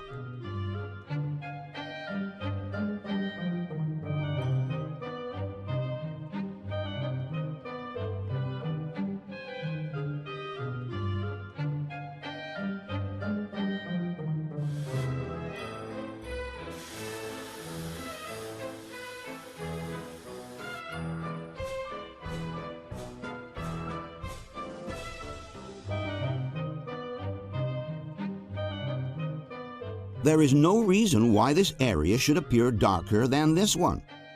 This area darker than this one, or this area darker than this one. As we have seen before, when the sun illuminates a large expanse of land, its light reaches every visible point with the same intensity. If we use an artificial light instead, the illuminated area becomes brighter in the center and ever more dark as we move towards the edges. A blatant case of hot spot is found in one of the most famous pictures from NASA. This shot of Buzz Aldrin taken by Neil Armstrong during the Apollo 11 mission. Here the difference on the terrain is already visible to the naked eye, but it becomes absolutely evident for everybody after we increase the contrast. An opinion on this picture was asked of Jan Lundberg, the Hasselblad technician responsible for providing NASA with the cameras for the Apollo missions. When shown the Aldrin picture, Lundberg had to acknowledge, with some embarrassment, that the image seems to have been shot under a movie light, and was unable to provide a valid explanation for that. Yes, it seems like he's standing in the spotlight. And I can't explain that. That escapes me. Why? So maybe you have to find Armstrong and ask him. The professional photographers were also very surprised by this noticeable and inexplicable fall-off of light in the distance. È chiaro che qua c'è una caduta di luce strana. Il sole arriva così, ma è strana che qui sia più buio che lassù, sembra un riflettore messo non centrato bene. Anche qui, che strano, perché sta sorgente minore. Sembra ci sia una lampada con attorno un riflettore, tipico delle lampade da studio. La scurezza della parte scura di qua, della parte in ombra qua, è superiore alla parte in ombra qua. E non dovrebbe essere. Dovrebbe essere uguale. Qui effettivamente ci si domanda cos'è che crea questa fascia di ombra, perché in teoria è un deserto e quindi... Sì, anche qui no, perché è più scuro qui, sembra come che... non c'è motivo che queste colline sia, perché il sole è a milioni di chilometri. Sì, potrebbe essere lo scuro dovuto, diciamo, al fatto che il sole sta tramontando, è radente, ma sì. Radente fa delle ombre semmai più lunghe, ma non questo tipo di ombra. Se fossimo in una sala di posa o se avessimo puntato un grande faro in questa scena, per quanto grande sia il faro, non può mai avere una luminanza come quella naturale del Sole. E quindi per forza si creano delle cadute di luce. In studio hanno molto senso, in effetti, diciamo in studio questo è giustificabilissimo, però qui non ha molto senso, dovrebbe essere piattamente, uniformemente illuminato dal Sole. Sì, e le cadute qua sono pazzesche. Very funny. That's totally spotlight. But it's totally spotlit. No? It's not like at all a big light coming over there. Yeah, that is funny. That is like totally lit. It's absolutely true. And I know these pictures, I've never thought about it. Meno è più scuro il terreno in lontananza. Sì. E non si capisce perché. Non si capisce perché. Il sole dovrebbe illuminare il terreno. Tutto da tutte le parti, è all'infinito la luce praticamente, no? E sono illuminate queste cose qui, il terreno dovrebbe essere come qui. Solito discorso. Dà la sensazione di uno spot. Qui, sì. Proprio un sirio, ecco. Un grande Sirio. A Sirio, for those who are not professionals, is a large and powerful movie light. And curiously enough, a similar image was obtained in this documentary on the moon landings by using just that, a large movie light. As one can see, the results are very, very similar to those present in the Aldrin picture. According to Paolo Attivissimo, however, there is a different explanation for the fall-off of light in the distance. It would have been the engine of the LEM, he claims, to blow the dust away during the landing, thus revealing the lighter sand underneath. Non è l'orizzonte del terreno lontano a essere più scuro, è quello il suo colore naturale, è la parte in primo piano che è stata pulita dal getto e quindi ha portato in superficie o ha esposto del materiale più chiaro. But this hypothesis by Attivissimo doesn't hold water for at least two reasons. The first one is that the hotspot phenomenon takes place in different missions and in different situations, some of which are definitely far away from the landing area of the LEM. It is ludicrous to think that the lunar module would have gone around to neatly blow the dust off all these areas before it landed. Secondly, NASA itself denies the fact that the sand under the surface of the moon is lighter than the one on the surface. It is in fact the exact opposite. In this report on the Surveyor missions published in 1969, NASA wrote, "Observations of the fine-grained parts of the lunar surface disturbed by the landing and liftoff of the Surveyor 6 spacecraft have shown that the lunar material exposed at depths no greater than a few millimeters has a significantly lower normal luminance factor than the undisturbed surface. In other words, the ground swept by the lunar module's jet should appear darker than the rest, if anything, and certainly not lighter, like Attivissimo says." Another theory put forth by the debunkers to explain the inconsistent illumination of the terrain is the so-called vignetting effect, a phenomenon that sometimes occurs in pictures when the corners of the frame appear darker than the rest of the image. But vignetting is a defect that only occurs in the low-cost lenses, and certainly not in the Zeiss lenses used by Hasselblad, which are simply the best in the world. Alcuni hanno suggerito che sia un problema di vignettatura, secondo te può esserlo? No, se l'Hasselblad la vignettatura scherziamo, non la fa. Quindi, fosse una macchinetta da addolire, sì, ma... Furthermore, several pictures show how the difference between hotspot and fall-off is present in the center of the picture, as in the case of this image reflected in the astronaut's visor. And since vignetting never takes place in the center of the image, we can state with certainty that we are facing a real phenomenon on the ground, and not a case of vignetting. Stranamente, il sole viene da questa parte.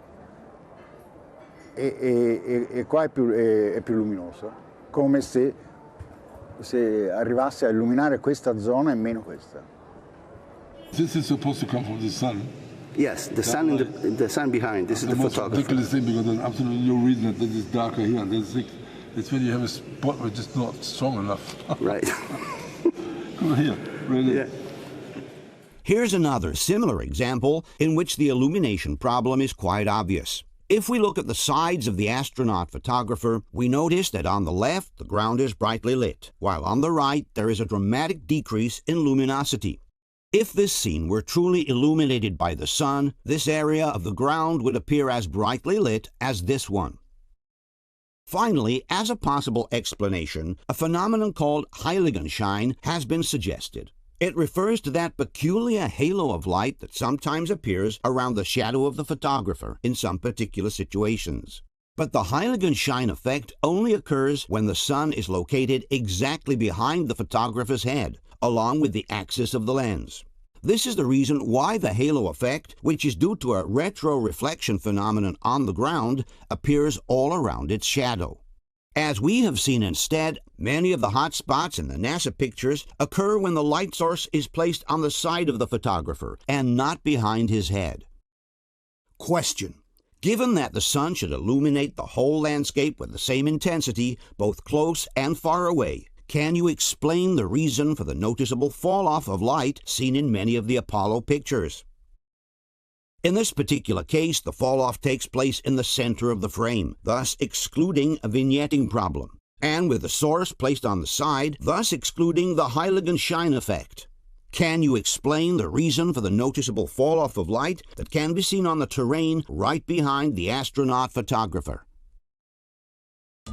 Another problem found in certain lunar pictures is the direction of the shadows, which should be parallel to each other had they been generated by the sun, but inexplicably diverge on the ground instead.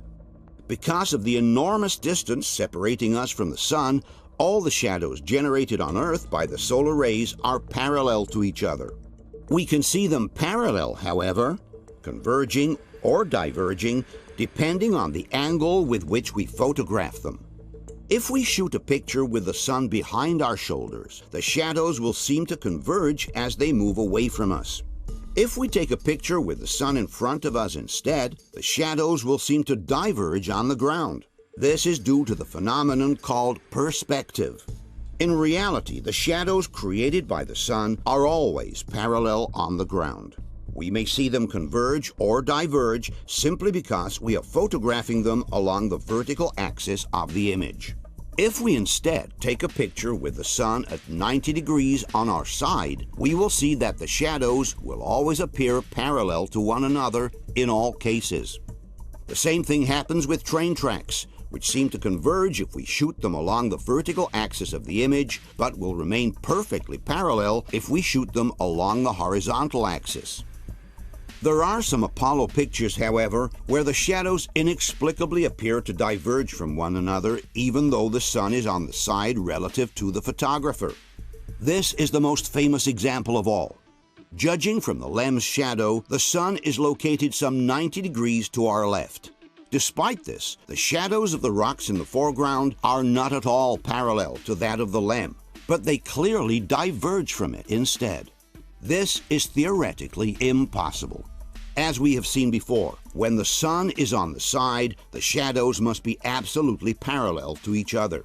If we use an artificial light instead of the sun, and we place it much closer to the objects we are photographing, then the shadows will diverge from each other even though the source remains on the side. This is due to the fact that the closeness of the source creates a strong angle with the objects being photographed. If we use the sun instead, its practically infinite distance makes the shadows appear parallel anyway.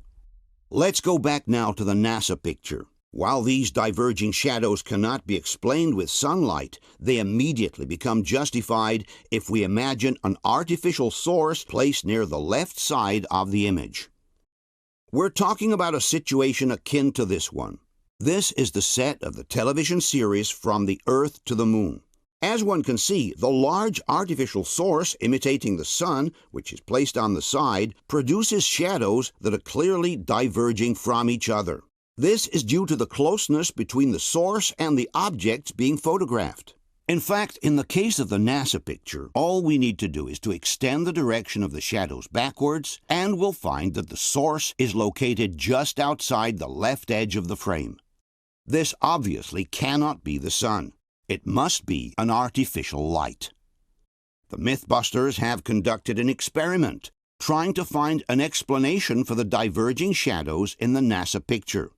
First, they created some parallel shadows on the ground. Then they started to modify the topography by inserting holes and mounds until the shadows diverged from each other. But the Mythbusters have made a huge mistake. Instead of using the sun, they themselves used an artificial source, which makes their experiment absolutely null. In the best-case scenario, they have proven nothing at all, while in the worst case, they have just confirmed that NASA also used an artificial source of light like the Mythbusters did. Other debunking sites have tried to offer a similar explanation by showing that in some cases, the roughness of the terrain can generate shadows that seem to go in different directions. But this is not the case with the NASA picture. Here, the terrain is practically flat, and all the rocks in the lower part, including the smaller ones, have shadows clearly pointing in the same direction.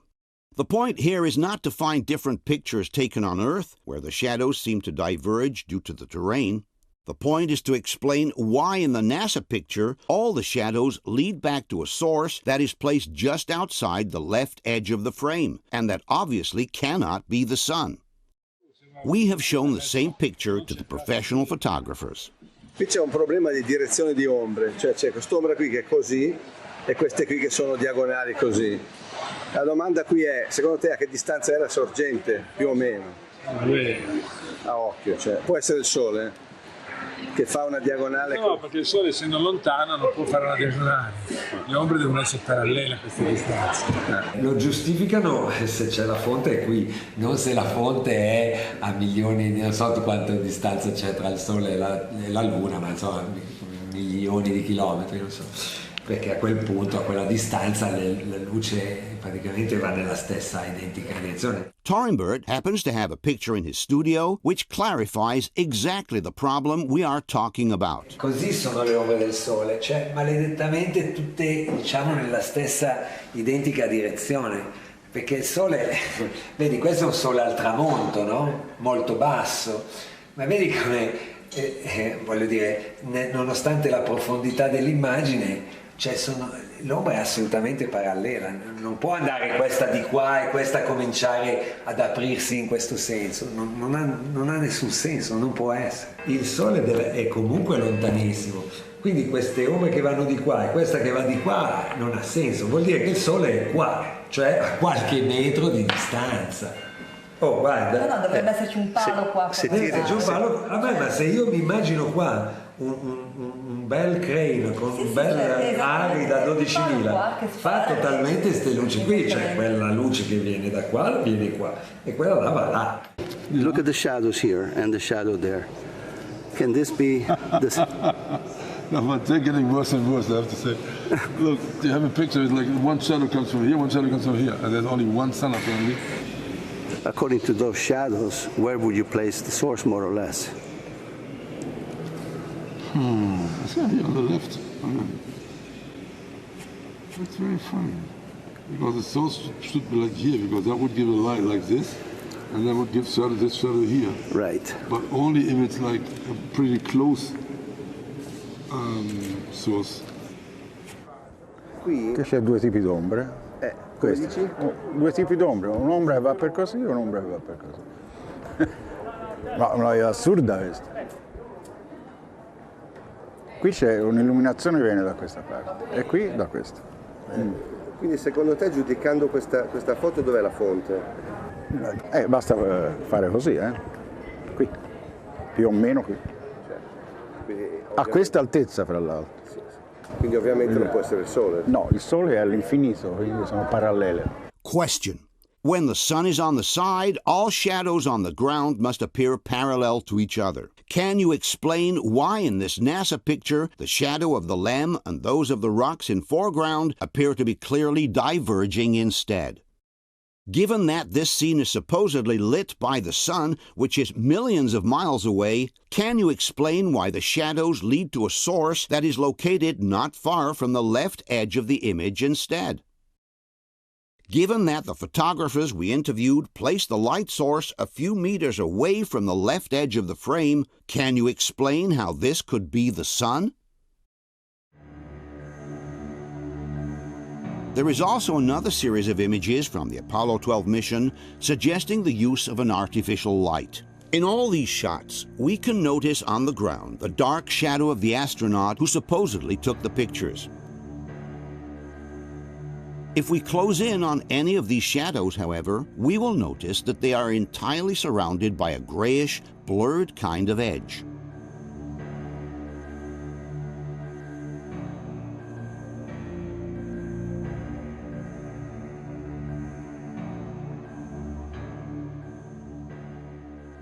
This blurred edge in the shadow is absolutely unnatural for having been caused by the sun.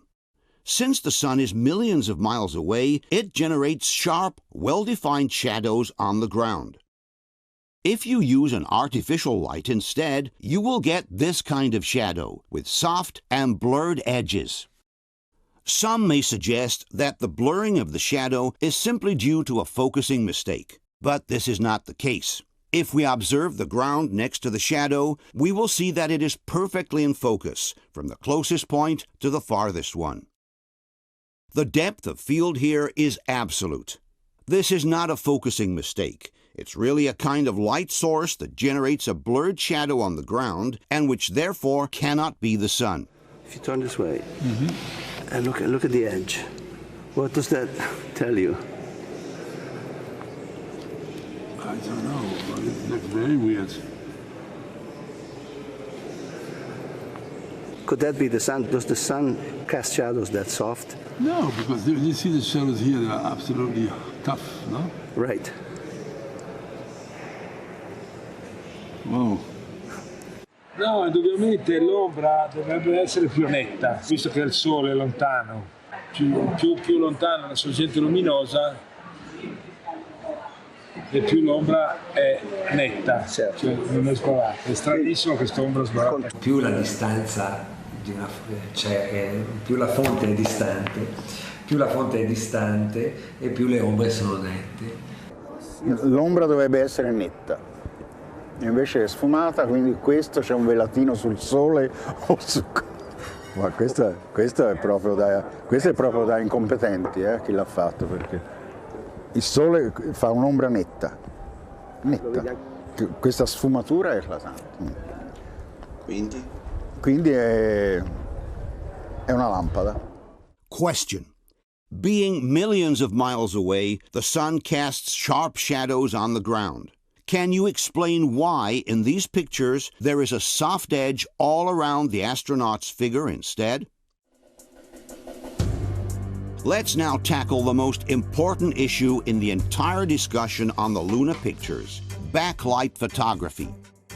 When we shoot a picture with the sun in front of us and the subject in the shade, we say that the picture is taken in backlight.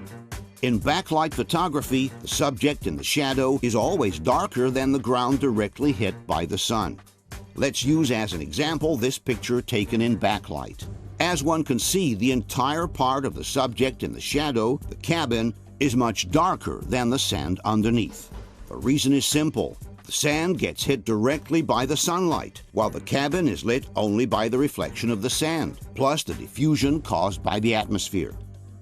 Obviously, the light reflected from the ground is always only a fraction of the light it receives, which is called incident light. For this reason, it is absolutely impossible to balance incident light and reflective light in backlight photography. The ground illuminated directly by the sun will always be brighter than the subject in the shadow. One of the techniques used by professional photographers to get around this problem is to use a highly reflective portable panel. Let's look at this example. Here the photographer is shooting the model in backlight. As one can see, the subject in the shadow is much darker than the ground lit by the sun. But if the photographer adds a reflecting panel which bounces the sun rays back onto the model, then he can get a good balance between the illuminated background and the face in the shadow. The difference is obvious. While the luminosity of the background is unchanged, now the luminosity of the face is balanced with the one of the ground. Here is another example. The sunlight which comes from behind is bounced off this reflecting panel and goes to hit the model who is in the shadow. In this way, the luminosity of the model is perfectly balanced with the one of the background. Another technique used to balance the background light on the subject in the shadow is the use of a portable flashlight. This secondary source will illuminate the part of the subject in the shadow. In this example, we can see on the left a picture with only available light, while on the right an additional flashlight is used. The difference is clear. On the left you have no balance between light and shadow, on the right you do. But without these additional sources, it is absolutely impossible to balance the light hitting the ground and the one reflected onto the shadows in backlight photography. On the moon, however, something miraculous seems to have happened. Despite the fact that the astronauts did not have any portable reflectors nor additional lights, there is a whole series of photographs taken in backlight in which the entire shadow area of the LEM appears perfectly illuminated. As we can see, the luminosity of the astronaut in the shadow is practically the same as that of the terrain in the background, which is hit directly by sunlight. Not only would this be impossible on Earth without the use of reflecting panels, but it is even more inexplicable on the Moon, where you don't even have the atmosphere as a secondary source of refraction. In other words, while on Earth we have both the ground and the atmosphere reflecting light onto the shadow part of the subject, on the Moon we only have the ground to do so, because the sky is completely black. And the lunar surface is known to have a very low reflectivity, as it can only reflect back about 8% of the light it receives.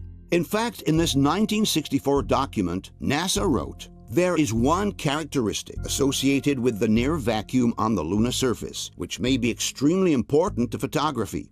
There will be virtually no diffusion of light. Since the lunar surface itself is a poor reflector, the subject material for photography will be either in full light or in full and complete shadows." In other words, according to NASA itself, the shadow area of the LEM should have looked more or less like this. We have such an abundance of luminosity instead that even in the shadow area we can clearly see all the smallest details. In this photo composition created by NASA by joining several pictures, we can see clearly how the sun is on the opposite side of the LEM. This being the only source of light, one wonders what could have lit the shadow area of the LEM so effectively. Despite not being professional photographers, some debunkers insist that the mere reflection of the sand would have been sufficient to illuminate the shadow area of the LEM. Conspiracy theorists are saying that the shot had to have been faked using a fill light. Personally, I think it's because the moon's surface is reflective. To prove their point, the Mythbusters conducted a small-scale experiment in which they tried to reproduce the pictures from the Apollo missions. All right, you ready? I'm set. All right, here we go. Taking the photo. Let's see. There it is. Oh, there you go. He's standing full on in the shadow, and you'd think you wouldn't be able to see him. He'd be dark, but he's not. He's in brightest day. With a single light source, with the surface of the same reflectivity as the moon, our astronaut is clearly visible, busting that myth. But the Mythbusters have made a gross mistake again. After removing every possible source of reflection by using black paper all around the set, they forgot to remove the one of the two who was wearing a bright white shirt. Obviously, this white shirt acts as a large reflector towards the dark area of the LEM. The same experiment, replicated by two Russian photographers, shows how important is the presence of a white garment reflecting light onto the astronaut.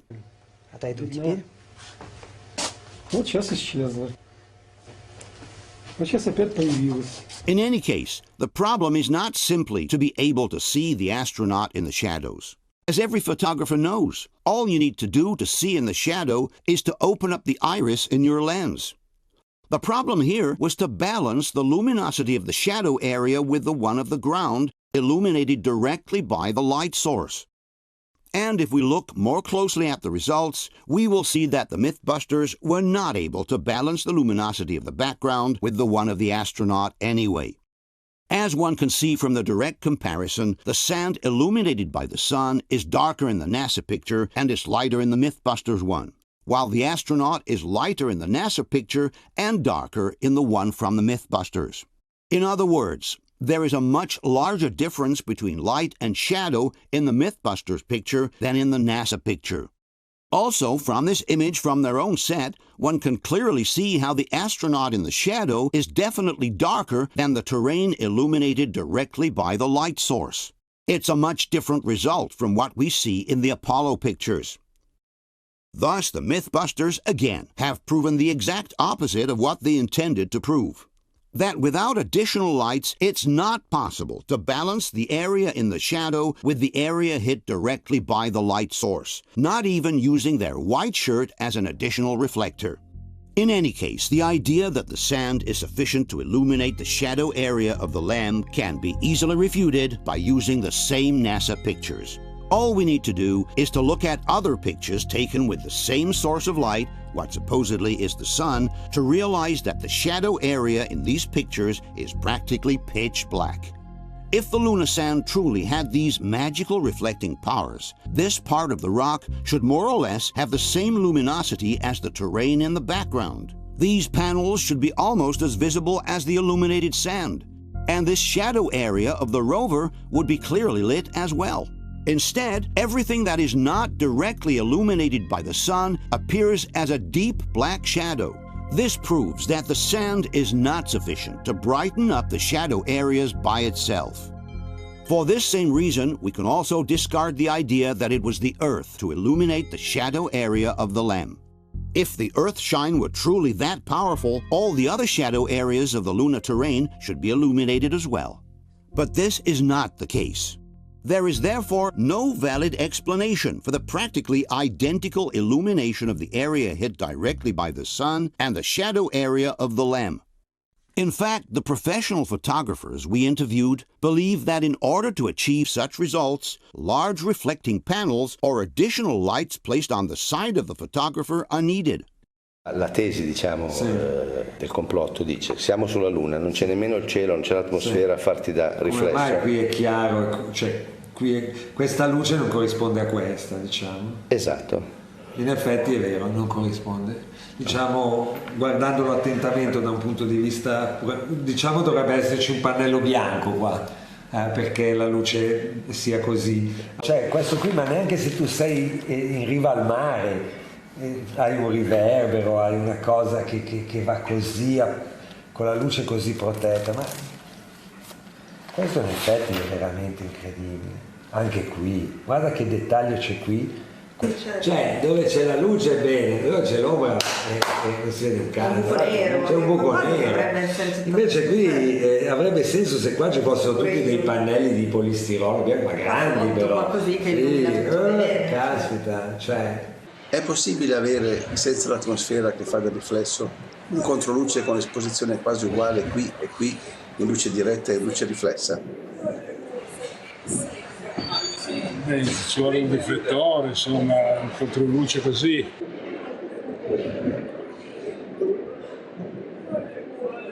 È chiaro che ci sono dei riflessi qui del metallo, che vuol dire che c'è una sorgente di luce dalla parte di chi fotografa. Lo vedo soprattutto nei riflessi qui, no? Vuol dire che da questa parte qui c'è una sorgente di luce. No, non c'è l'aria da sole. Non c'è questa, per esempio, tutto questo c'è un'aria da lampada di studio. Questo schiarimento qui, c'è questa luce sulla scala, per esempio, da dove viene? Quello che mi impressiona è che il sole, un controluce così, in più riesco a vedere i dettagli di questo riflesso su questo oro. Da dove viene? Perché qui il cielo è nero. Il cielo è nero, non c'è. L'unica riflessione è la sabbia, però dovrebbe essere molto più luminosa sotto e non sopra. Questo riflesso sopra qui da dove viene? A meno che abbiamo portato dei grandi riflettori, ma non credo, insomma. La luce viene da dietro al modulo, no? L'astronauta o presunto tale è al buio totale e è illuminato. Perché? C'è un'altra luna o c'è qualcuno con un faro? Voglio dire, perché tanta così qui? E tanta così nella parte buia più che altro. Da dove viene sta luce? Qui dovrebbe essere completamente nera come il cielo. Quindi diciamo senza sorgenti secondarie, senza riflettori non sarebbe possibile? No, questo è impossibile. Verrebbe nero come qui. E poi guarda, si vede anche la scaletta è di metallo, no? E c'è un riflesso di una luce, vedi? Questa riga bianca è un riflesso di una luce. Quindi da questa parte c'è una luce. The main problem here is backlight. On the moon you have no sky behind you to refract the light, and you only have the sand. They did not have any artificial illumination. They do not have any reflectors or any flashes, just a camera, which was a Hasselblad with a 60 millimeters and the Ektachrome from the good old days. I was feeling, if this is happening, where is this coming from? And if I was already thinking when I saw the first picture that once you step down here, if you step down in a light like this, you will never have that reflection like this, even if it comes from here. Yeah. Huh? Yes. That's totally strange light. Here too, you can see they have almost the same luminosity in the front and the back. Now, my experience tells me you have at least 2 stops difference when you turn around in backlight, and that's when you have the atmosphere. Yeah, but that is totally lit with the reflector, no? You tell me. That's the whole discussion. I would say that is totally. I don't want to get into it's fake or the moon landing was fake, but these pictures are fake. No? That is, I think, I would say 100% sure. Okay. Because all this cannot exist that way. So if you ask me as a photographer, yes, I am. I have to say this cannot be on any moon or something with one single light, the sun. Look, it's totally, if you see that, I mean, that's a movie light, no?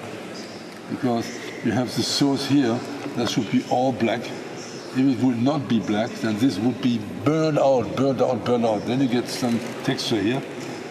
But like this is absolutely impossible. Absolutely impossible. Oh, what happened there? That's supposed to be the sun. Does that look like the sun to you? If this is the sun and the only light, and this is how whatever reflects, which is ridiculous because nothing can reflect this, then this would be so burned out and bleached out not to get any structure here. Yeah. That's my... same as the others have said the same thing. That would be unbelievable. If this is the sun, and there must something be here, because that would be just black. So what is it? Yes. Yeah, this is impossible without reflectors. That is really impossible without reflectors. Okay. With this comment, Thorimbert well summarizes the professional's opinion. Le foto avrebbero dovuto essere state fatte sulla Luna portandosi un'attrezzatura da studio. Non so se questo ha molto senso. Se qua ci fossero dei grandi pannelli bianchi, diciamo, deve essere proprio tutto un set con tutto ben riflesso, diciamo. And maybe it's not a coincidence that on the set of the IMAX film, large reflecting panels were used right behind the LEM in order to replicate the NASA pictures. A source of light placed behind the Luna module, and large reflecting panels used to bounce the light onto the dark area of the LEM. By using this technique, the luminosity in the shadow area is perfectly balanced with the one of the terrain illuminated directly by the source. Exactly like in the Apollo pictures. In 2014, the NVIDIA software company created a computer simulation, thanks to which they believed to have identified the source of light that could have brightened the shadow area of the LEM. In their opinion, it was the photographer's white suit, Neil Armstrong himself. There is a huge, glowing, bright white light. And as we analyzed that video a little more, we realized it's Neil Armstrong himself. The bright white space suit that he was wearing reflected all that sunlight off of him and back onto Buzz Aldrin. So essentially, Neil Armstrong himself was a light source in that scene. But the professional photographers explain how the white suit could at best partially brighten up the companion's figure. But it's too small and too far away to be able to illuminate the entire shadow area of the LEM. È possibile teoricamente che la tuta dell'astronauta che fotografa, che è bianca, riesca a fare questo controluce? Perché è una possibilità che è stata... No, allora il bianco fa, però a questa distanza è un po' distante. Cioè se fosse, diciamo, qui, allora sì, ma poi comunque farebbe, diciamo, illuminerebbe una parte molto più piccola. Ecco, qui l'unica cosa di riflesso può essere questa superficie chiara su cui si riflette l'ombra del modello, no? Sì. Però questa superficie non è sufficiente, ecco qua la vediamo meglio, sì. Non è sufficiente per illuminare il LEM come è illuminato, insomma. Potrebbe essere la tuta dell'astronauta che fotografa? No, troppo lontano. Troppo piccolo e troppo lontano. Lui sarebbe a 10 metri circa e non fa niente. In order to conclusively discard this hypothesis, all one has to do is to look at the television images from the very Apollo missions. Here, for example, there is an astronaut hit by sunlight who is moving right outside the edge of the frame. we can see how the reflection from his white suit partially brightens the underside of the rover, but does absolutely nothing to the LEM in the shadow, which is much larger and far away. Here, the same astronaut enters the field of view from the right. And again, the light he reflects goes to partially brighten the underside of the rover, but it has no effect whatsoever on the darkened mass of the lunar module. And finally, there is another detail suggesting the use of a secondary source of light, either a reflecting panel or a small flashlight, and it's this shiny glare repeatedly appearing on the heels of the astronaut's boots. Qui c'è una luce. La sabbia che c'è No, intorno? no, no, no, questa è puntiforme, vedi, piccola. Anche questo, di nuovo, stesso problema. Cioè questo dettaglio dentro quest'ombra nera praticamente è impossibile. Tecnicamente è impossibile.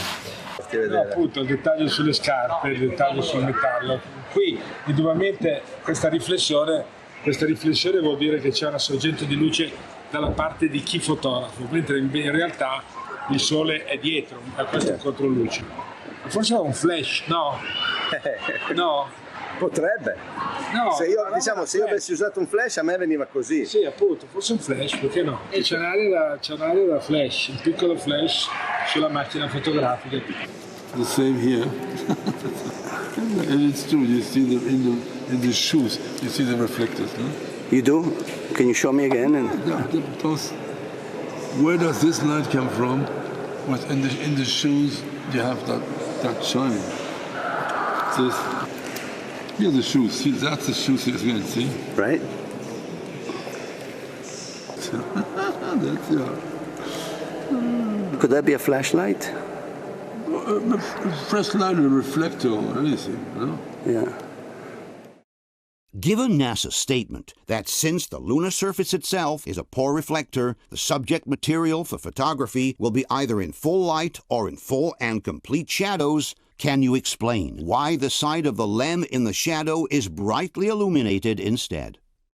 As we have just shown, the reflection from the sand is not sufficient to brighten up the parts in the shadow of the lunar landscape, and the astronaut's suit is too small and too far away to brighten up the dark side of the LEM. Can you then explain what source of light has managed to illuminate so clearly the dark side of the lunar module? Given that the lunar soil reflects only 8% of the light it receives, how is it possible that the shadow area of the LEM, which is lit only by reflected light, has a similar luminosity to the terrain hit directly by the sun?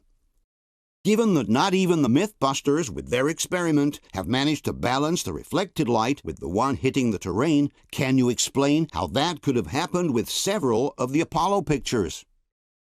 Given that the professional photographers we interviewed have stated that these pictures would not have been possible without the aid of reflecting panels and additional lighting, can you explain how they could have been taken by the astronauts on the moon, who didn't have any reflecting panels nor additional lighting? Faced with this apparent falsification of the lunar pictures, several people have suggested an extreme possibility. That man did go to the moon, but the pictures were later reshot here on Earth because for some reason they had not turned out properly the first time around. But this is not possible for at least two reasons. First of all, the use of studio lighting is evident in all the different missions, from Apollo 11 to Apollo 17. One would have to explain what exactly the photographic problem was that would have forced NASA to reshoot all these pictures in a studio for 6 missions out of 6. Secondly, anyone can verify how the photographs and the television pictures match each other perfectly, in that every single detail present in the television pictures is also present in the photographs. This means that both the pictures and the television images were shot at the same time and in the same place. In other words, the set is the same for the pictures and for the TV images. And since the television images have always been broadcast live, this means that also the photographs must have been taken at the same time and not later. Or possibly before, if the television scenes were pre-recorded in a studio, but certainly not after the date of the live broadcast.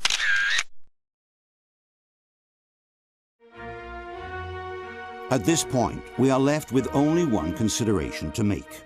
If it's true, like all this evidence seems to suggest, that someone at NASA decided to fake the lunar landings, they would have certainly needed to convince the astronauts to play their role all the way through to the end. It could not have been possible to fake the lunar landings without their full cooperation. And astronauts are some exceptional people, courageous and motivated by a deep sense of pride, which comes from constantly putting their lives at risk in order to advance the progress of science. It must have not been easy for them to participate in such a fraud just to satisfy the need of the United States to affirm their leadership in front of the entire world. Let's then take a closer look at the story of the three most famous astronauts of all: Armstrong, Aldrin, and Collins, the historical crew of Apollo 11. On July 24, 1969, astronauts Neil Armstrong, Buzz Aldrin, and Michael Collins triumphantly returned from the most important mission ever accomplished in human history. They have just been on the moon. They are the first human beings to have ever visited another celestial body and to have safely returned from it. On the recovery ship, they are welcomed by President Nixon in person. After a brief exchange in front of the cameras, Armstrong, Aldrin, and Collins are placed in quarantine for a few weeks of isolation. Then, on September 16, they appear for a press conference in front of the global members of the press, who welcome them with a standing ovation.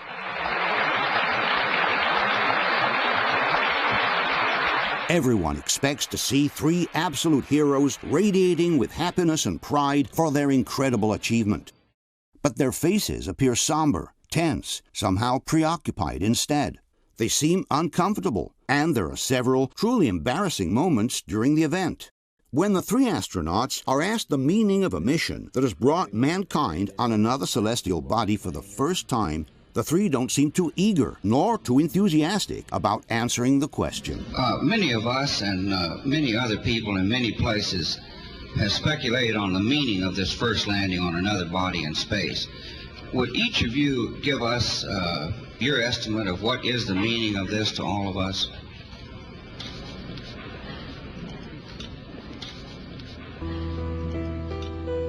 And when Armstrong describes their achievement as the beginning of a new era, he seems more like a person forced to read from a script than someone actually convinced of his own words. The entire program, it's a beginning of a new age.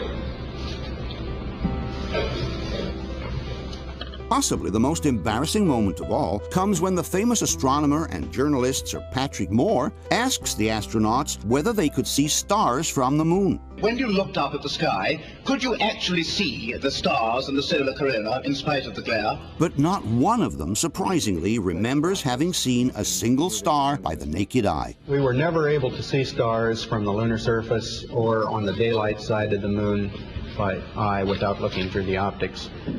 Even Collins, who was left orbiting the moon while the other two descended on the surface, does not remember seeing a single star. I don't remember seeing any. This is a truly disconcerting fact, given that their colleagues from the Gemini missions, who flew in space a few years before them, recall the long hours spent looking at the stars. We'd spend several hours just with our faces pressed up against the window at night with all the lights turned down low, and watching the stars. Also, the astronauts from the shuttle missions, like for example James Riley, recall seeing literally millions of stars in outer space. What are the stars like in space? Like, are they just brighter than on Earth, or how would you describe it? They're brighter, but they're different. A lot of things different about it. One, you don't have the atmospheric distortion, so they don't twinkle, right? So you see lots of points, and you see lots of points, and that literally millions of them. One wonders where the Apollo 11 astronauts have truly been in the crucial 8 days of their mission, given that they don't remember seeing a single star by naked eye. Another surprising fact is that, instead of pursuing a successful career within NASA after their triumphant mission, the three astronauts suddenly decided to leave the space agency. A little over a year after their mission, with the Apollo program still in full swing, all three astronauts resign from NASA. Armstrong literally disappears from the scene, moves to the country, decides not to give any more interviews, and shuns the public eye. And when NASA celebrates the completion of the Apollo program, which has carried 12 men to the moon in the course of 3 years, the most important of all, Neil Armstrong refuses to take part in the ceremony. Buzz Aldrin also falls into a deep state of depression, which leads him towards the abuse of drugs and alcohol. I thrived on addictive substances, alcoholism, and clearly that began to predominate in my unstructured life. In 1973, he appears in a photo in Paris Match, definitely changed in his physical aspect. To the French magazine, Aldrin declares, "They think of us as heroes, but the moon has destroyed us." In a 1994 interview, Aldrin is asked to give some advice to the young people who want to become astronauts in the future. But instead of encouraging them and inspiring them with enthusiasm, he warns them against possible disappointments. Space and its frontiers certainly are new and challenging, and because they're new and challenging, they're also uncertain, and I think anyone aspiring that as a career field has to be equipped with a lot of patience and the ability to cope with things not turning out exactly the way they may perceive that they would ahead of time. Why would a man who has just accomplished the most important mission in the history of mankind warn young people against the risk of disappointments and failures? Ladies and gentlemen, Neil Armstrong. Armstrong sometimes reappears in public, but it's definitely not to sing a praise for NASA. In a ceremony hosted by Bill Clinton in 1994, Armstrong makes an ambiguous and mysterious statement. While talking to a group of students, he mentions some of truth's protective layers that young people should try to remove in order to go on. We leave you much that is undone. There are great ideas undiscovered, breakthroughs available to those who can remove one of truth's protective layers. Later on, Armstrong stuns reporters again when he refuses to take part in the celebrations of the 40th anniversary of the Apollo mission. In 2004, filmmaker Bart Sibrel produces a documentary called Astronauts Gone Wild, in which he interviews the astronauts from the Apollo missions and asks them to swear on the Bible that they really have been on the moon. We must keep in mind that in the United States, a sworn testimony filmed on camera can be used in a court against the person who has made that testimony. And in the United States, perjury is a crime that can even end you up in jail. We don't know if this is the actual reason, but it's interesting to notice that once Neil Armstrong realizes he is being filmed by Sibrel's camera, he refuses to swear on the Bible. I wanted to give you the opportunity to swear on the Bible that you walked on the moon. Will you put your left hand on the Bible and swear to God that you walked on the moon? Gentlemen. Mr. Sibrel. Yes? If you really walked on the moon, why would you not do that? So why don't you just put the... Even after Sibrel offers him $5,000 in cash to be given to charity, Armstrong still refuses to swear. You have $5,000 cash. You can give it to charity if you swear on the Bible that you walked on the moon. Please I have a tape. It'd be fine. Why don't you swear to... Why not? Why won't you do it? Buzz Aldrin also refuses to swear. Why don't you swear on the Bible that you walked on the moon? Why don't you swear on the Bible that you walked on the moon? Why don't you swear on the Bible that you walked on the moon? Sibrel keeps insisting and even insults Aldrin until the former astronaut hits him with a punch. But at the end of the day, just like Armstrong did, Aldrin also refused to swear. Michael Collins, too, the third Apollo astronaut, refuses to swear and actually runs from Sibrel as if he had seen the devil. Well, asking you to swear on the Bible that you orbited the moon. Would you please go away? Well, if you really orbited the moon, why won't you swear in the Bible that you did so? I just don't understand why if you orbited the moon, you wouldn't have a problem about swearing to the Bible on it. Sibrel certainly doesn't have a pleasant approach, but if someone has really been on the moon, why not swear anyway? All you would have needed to do to get rid of the nuisance would have been to stretch your hand out and swear on the Bible. On top, Armstrong could have given $5,000 in charity by simply performing that act. But none of the three astronauts wanted to do it. Why? Okay, Gus, that's enough. Take it away.